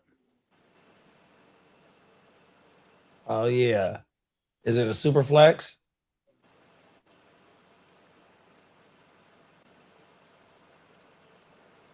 The 6 spots you're gonna have a nice choice of some players. Lemon. And the some of the drafts that rookie drafts I've been in, that's where price is falling. It's like the middle of the first round. Or Casey Concepcion around that area too. Yeah. Depends. You said Barstool Sports didn't they gave Pat McAfee like 120? Something like that. No, that was ESPN that gave it to McAfee, wasn't it? Because he was on ESPN. Marco said it's the super flex and it's a tight end premium IDP league. Oh yeah, you're gonna have a nice pick of player at the for sure, yeah. At the 106. Johnny said the 6 spot is dope. You get either Price, Lemon, then get another pick in the 2nd. Talk that shit.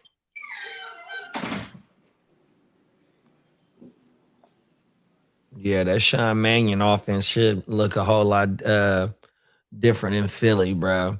Well, there's news coming out about Tucker Kraft. A lot of blurbs are coming out that he's going to be back early in the season. Oh, that's big. Green Bay offense need that. Yeah. So Brian Gudahurst said he expects Kraft back early in the season, not a different time. Maybe week 4 or 5, they're saying. Oh, yeah. Yeah, he's worth drafting and stashing. That way you're a little bit ahead of the waiver wire, especially if you can add to your IR and redrafts. He'll probably go in the 100%. pup. He'll probably start in the pup then. Drafting with your last pick or some shit like that. Try and stashing. He was balling last year. Let me go pull up his shit real fast. Hold on, y'all. I'll pull the shit up on the screen too. Damn, fucking up.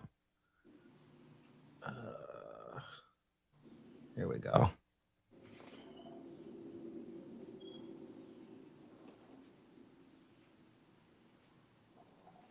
Let me see. Can y'all see that shit? No, y'all can't even see that shit. Hold on. There we go. Boom. Then we come down here. Let's go to his game log. He played 8 games last year and had 6 TDs in 8 games. He was averaging 14.7 games. Boy, he was balling last year. Then we go to his game log.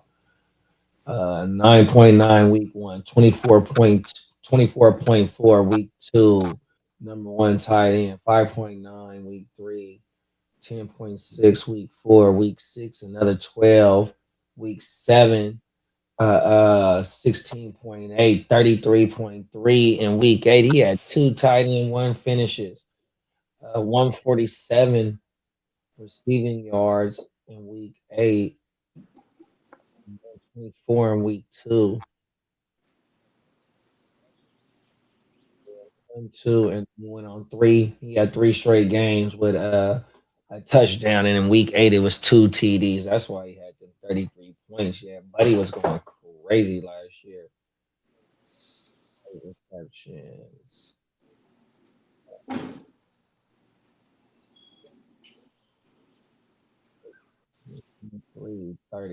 32 receptions and 6 TDs, was it?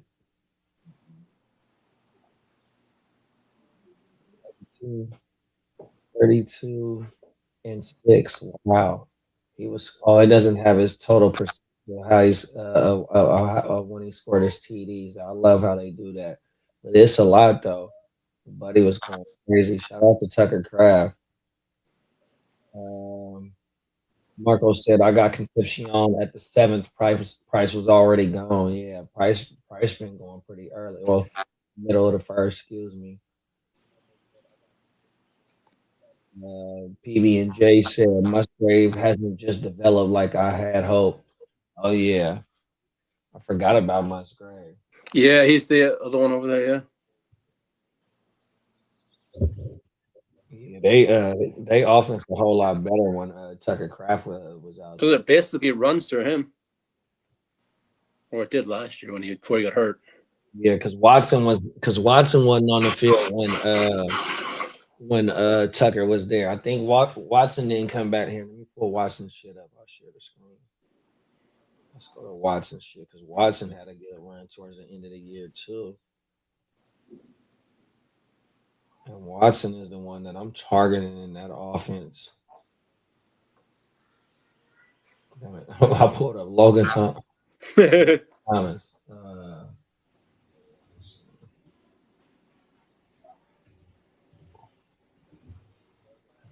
Right here, boom. Y'all see that shit? Yeah, y'all can see that shit. Okay. Boom. 10 games. Okay. 55, 35, and 6, 13.2. He was 15th at fantasy points per game at the position. Let's go to his game log. Hey, JD, it was good doing business with you in the gym. Come on now, likewise. So from week 8 to week 17, he had 1, 2, 3, 4, 5 double-digit fantasy point games when he came back and he played 10 games. Watson was balling, dog. Cold world. 7 targets, 10 targets, 5, 1 in the red zone, 6 with 3 in the red zone. And see, that's another thing about Tucker Craft being gone. Tucker Craft, would he play 8 games? Yeah, I believe something like that. And it says Watson came back in week 8, so they weren't on the field. That's another thing. So that Green Bay offense, if they both can stay healthy, that Green Bay offense is going to be a damn good offense, and Jordan Love be a good late round super flex quarterback. I like that. And if you can get anything out of Jaden Reed or Matthew Golden, you know what I mean? You still got Josh Jacobs back there. Yeah, we need some good fantasy points out of our skilled players in Green Bay. Shout out to the Stay Packing podcast. My dog's over there at the Stay Tube Live family, man. 100%. Come on. Right. They ain't playing. Come on now. My bad. My allergies is acting up, y'all. Hey, look. I'm about to copy you a jar of some honey. Come on now. This logo shit. Everything. Hey, boy. I've been trying to thug that shit out. Yeah, I ain't seen the difference yet, but I've been taking a scoop. They said just take a teaspoon or a spoonful every day. Come on now. Right? Yeah, because then they say that when you get adjusted, then use good. And then if it ever happens again, go get another jar. Because then, because shit. Here's the thing. Is they even told me, it's like, well, you got to make sure it's from the local shit. And here's what's dope by AI. Take a picture of that motherfucker, bam. Then my girl's like, bum. It says it's the Elk Grove area. There it is. Locally sourced. The bee farm is right around the corner. Come on. Oh, everything. I need that thing. Come on now. Yeah, because that's what it would have to be too now that I think about it. It would have to be a local joint from somewhere in your area in Sac. Facts. Yeah. Otherwise, you'll just be good in allergies when you come to Elk Grove to see me. Oh, my mama. Cold world. Damn, I can't think of what I forgot the name of these trees out here that be dropping that shit. That shit, when the wind get to kicking like it was at the end of last week, going into this week, that shit was blowing that shit everywhere. Everywhere. Everything. Is it the little white things? The little white woo-wops? Something like that, and then they be yellow like type. The white things. I think the white things come from them. I think the white things come from them stinky trees. The trees that stink. We call them the cum trees. Pause. Yeah, on my mama. Facts. Facts. The net trees. On my mama. Them is fact. Them motherfuckers. That's what they smell like. Oh my mama, bro. We got those in San Jose too. They go crazy. They're everywhere. For real, and it's funny because it's just like it's disgusting. You know what I mean? Facts. They stink and it's motherfucking everywhere. Yeah, he ain't lying, y'all. Them is facts. Them motherfuckers smell terrible, dog. I'm glad you guys is better than us. You call them the stink trees. We call them the cum trees. On my mama. Pause. Come on now. It's Mother Nature, damn it.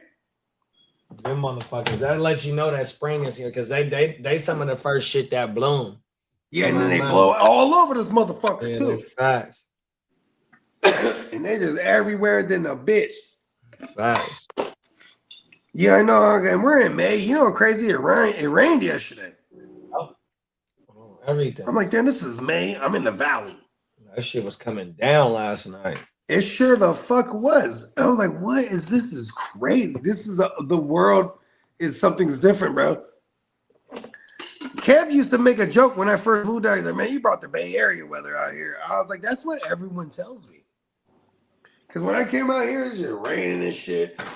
And I'm like, well, what the fuck is this? This is not how it was every time I fucking visited. You know what I mean? Come on now. Every time I visited, it'd be hot as fuck. But it's still that too. But it was just like, what is it raining in May? PV and Dub said it snowed May 1st. Well, where he at? That's crazy. Whole world. Literally.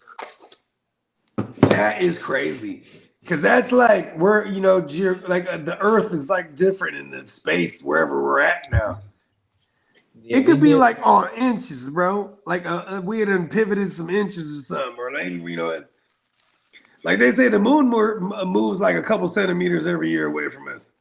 Our fucking second draft in Arizona, right? It was about 113, maybe 114 out there. Out here in Sac, that shit was like 115, 116 for that weekend. It was hotter in Sac than it was where we was in Arizona. That's crazy. What do they consider Sac? Dry heat? Yep.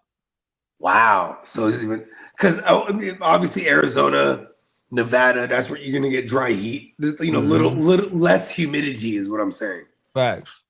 Right? Yeah, because where I'm from inland in the Bay, the South Bay, inland. So like my dad used to always flex how dope it is being in the inland. He said like this. He said, "If there's ever a typhoon, Jay, the Santa Cruz Mountains will protect us.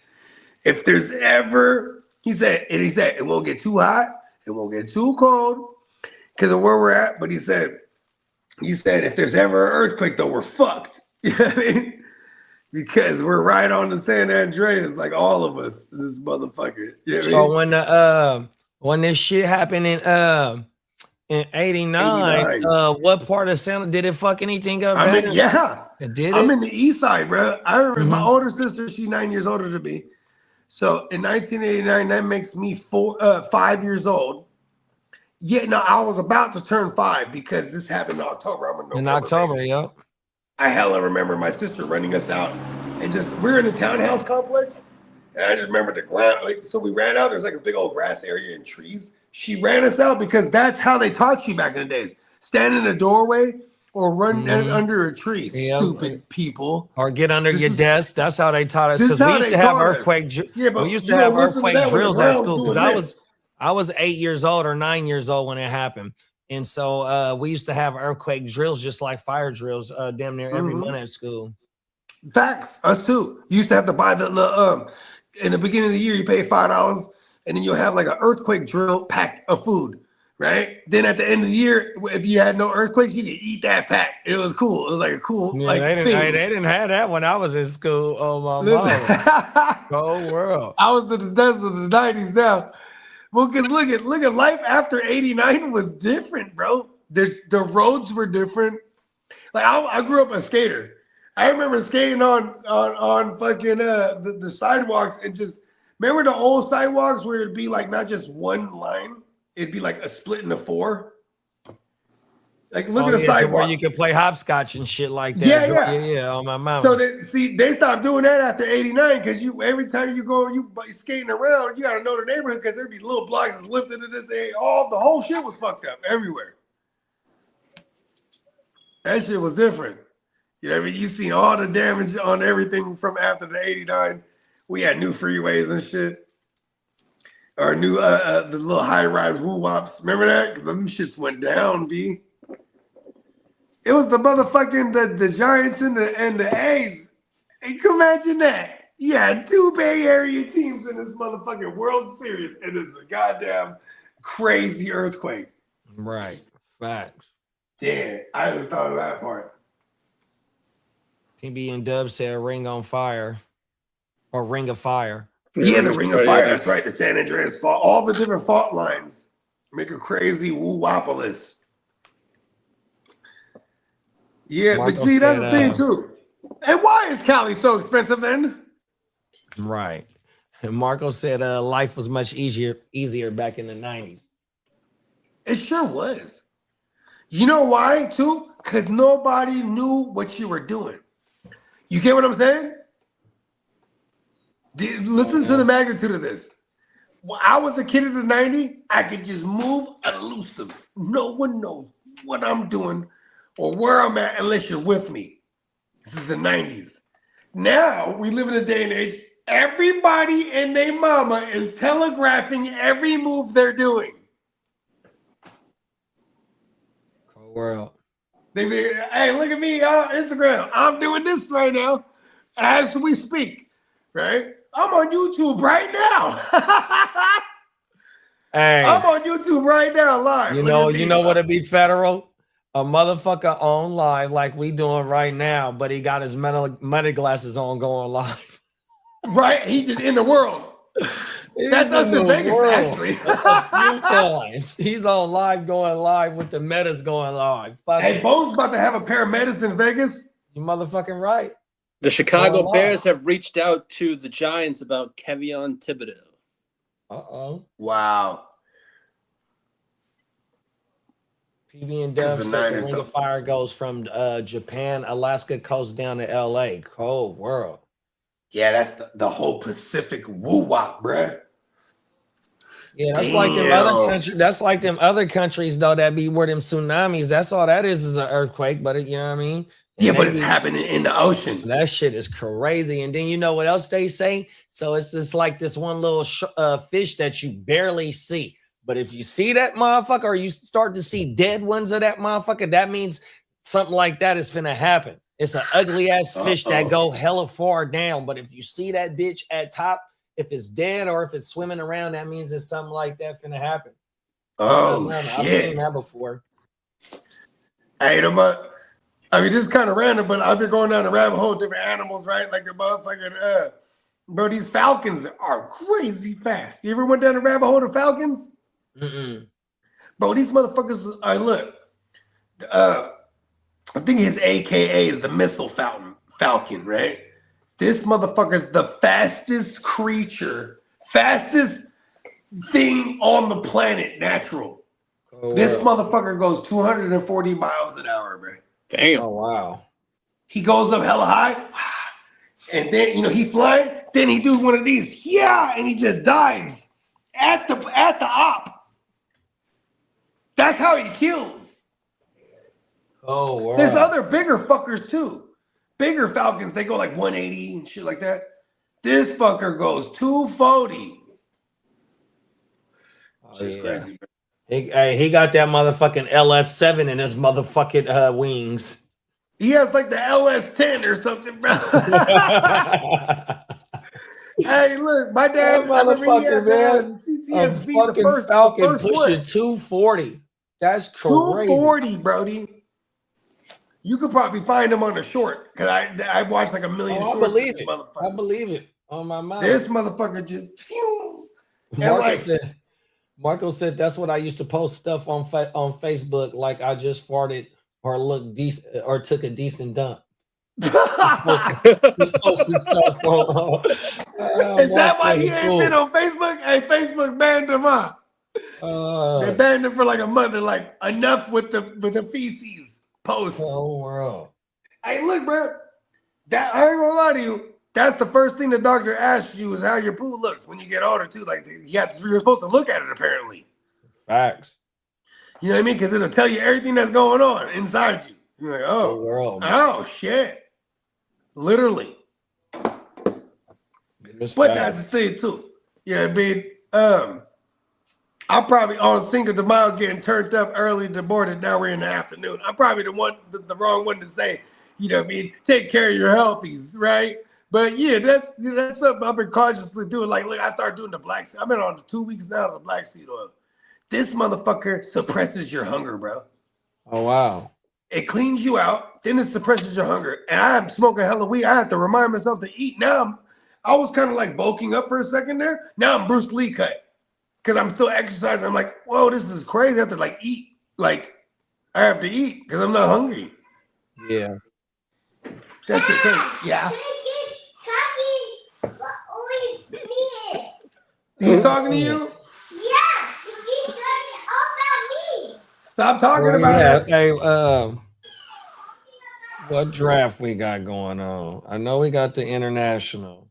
I know we got the gym. Where we at in the gym wealth? Hey, that Carson, what y'all think about my Carson Beck pick? I'm like monopolizing all the QBs.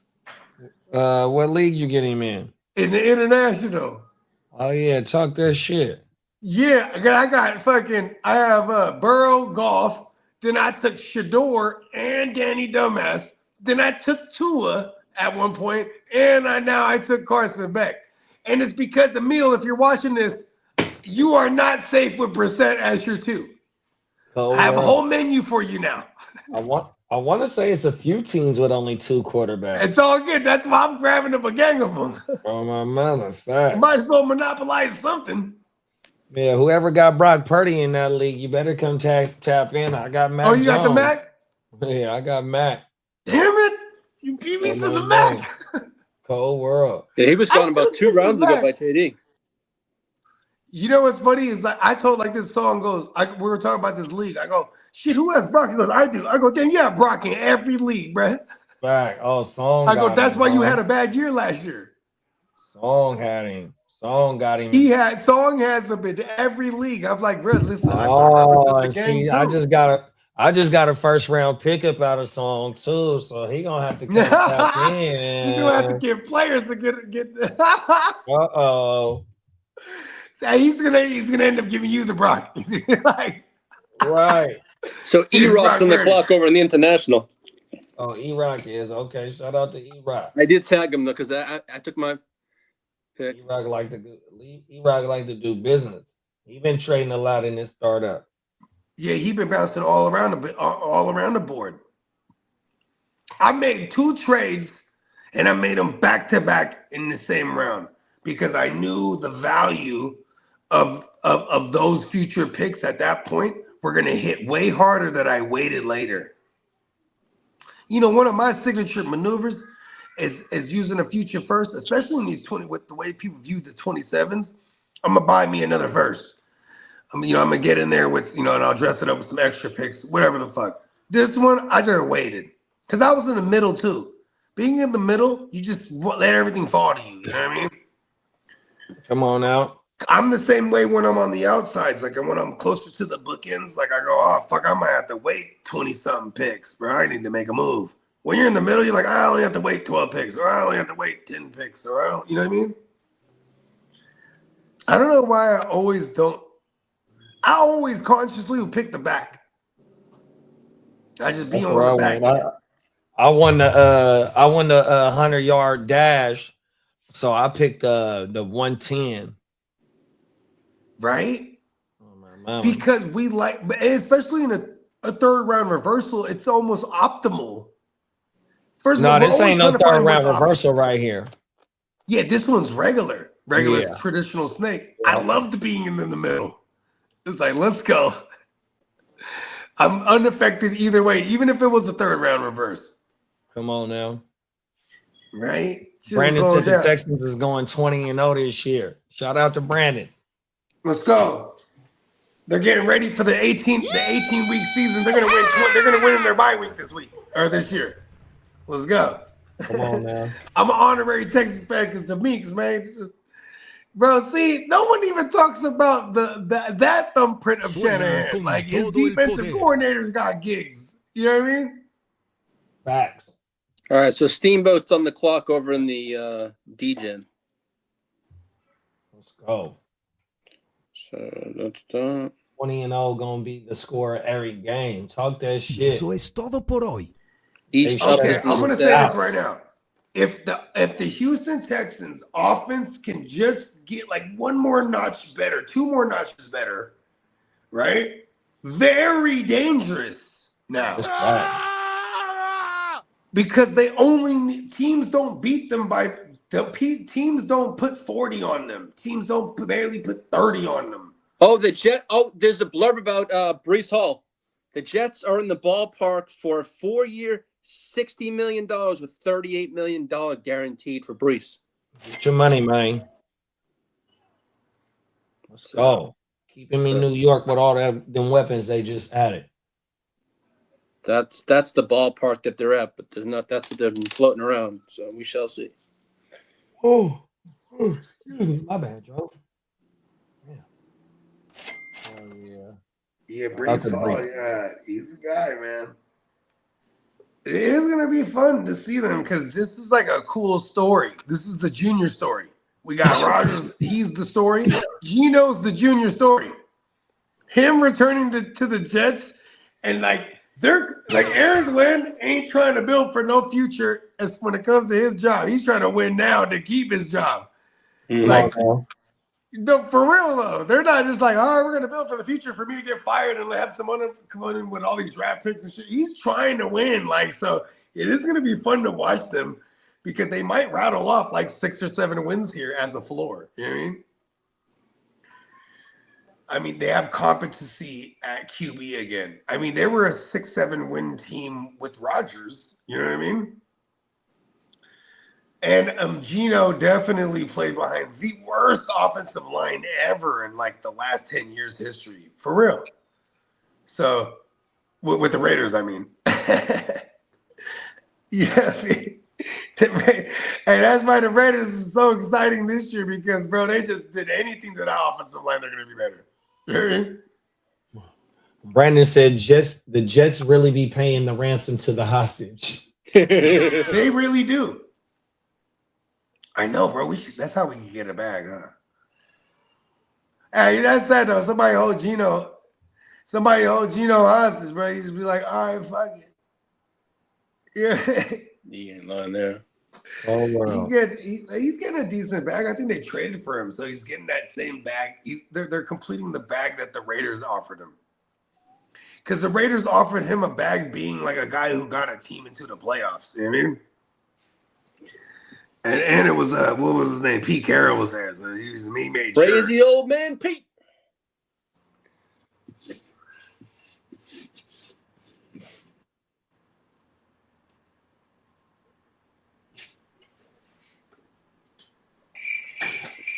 Yeah. Yeah.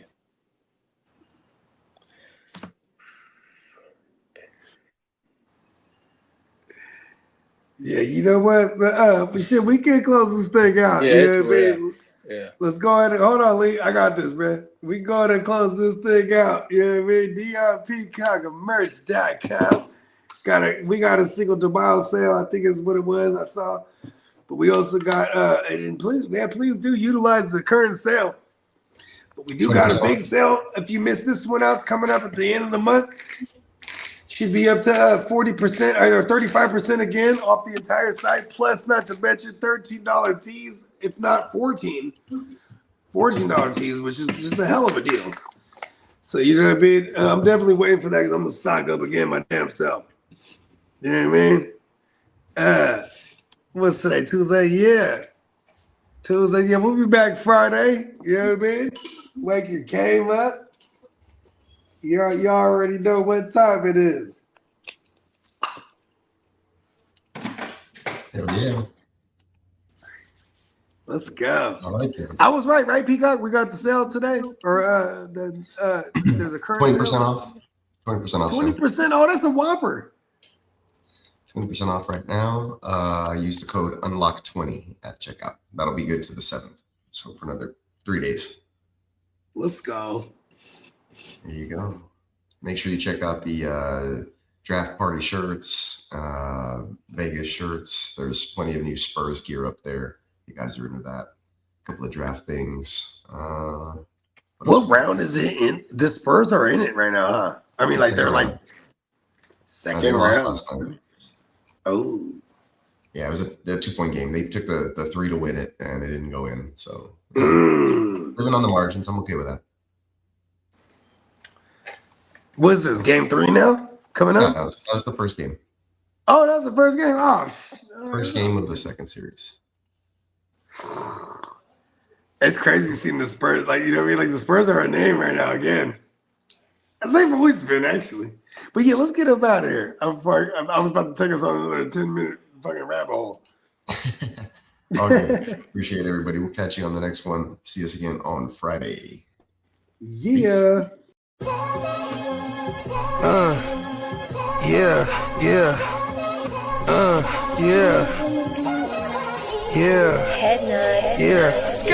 I run a tight ship, loose lips sink ships, run shit, dripping like a runny faucet, let that sink in. Table full of bosses at the meeting, double crosses, and we gon' have to toss you off the deep end, baller blockers. They tryna block my shine, solar eclipse. I'm a mobster and a doctor. I prescribe your daily fix. From the tech mecca, we lit, we see chips. Bench presser pumping this weight, the bees flip. Don't let the tech stretcher talking that shit get greenlit. Silly suckers tried to ride my wave, got seasick. How I'm living, counting this chicken, we out eating. AM to the PM every day, carpe diem. Yeah, I'll tell you about that money off top, boy, gotta feed somebody. Look, I don't know nothing except make more money. If you ain't got no money, then you ain't nobody. Money is a religion, righteous cause for sinning, riding for the cause. We've been down from the beginning. 100 miles are running, all your mouths are running. If you ain't talking money, then you ain't saying nothing. Yeah, we finna ball like recess. Stash bands in the wall and the heat vents. Vacuum sealed so the smell don't seep in. I represent the underworld, this ain't no secret. Stay 10 toes down, both feet pressed. Duck the alphabet boys, cover up my feet prints. They know my name, I'm heavy in this game, knee deep in this thing. I ain't just get my feet wet. We way fresher, so they got vendetta. So we keep stick with us, leave you with a leaky defense. How I'm living, counting this chicken, we out in. AM to the PM every day, carpe diem. Yeah, I'll tell you about that money off top. Bogor, gotta feed somebody. Look, I don't know nothing except make more money. If you ain't got no money, then you ain't nobody.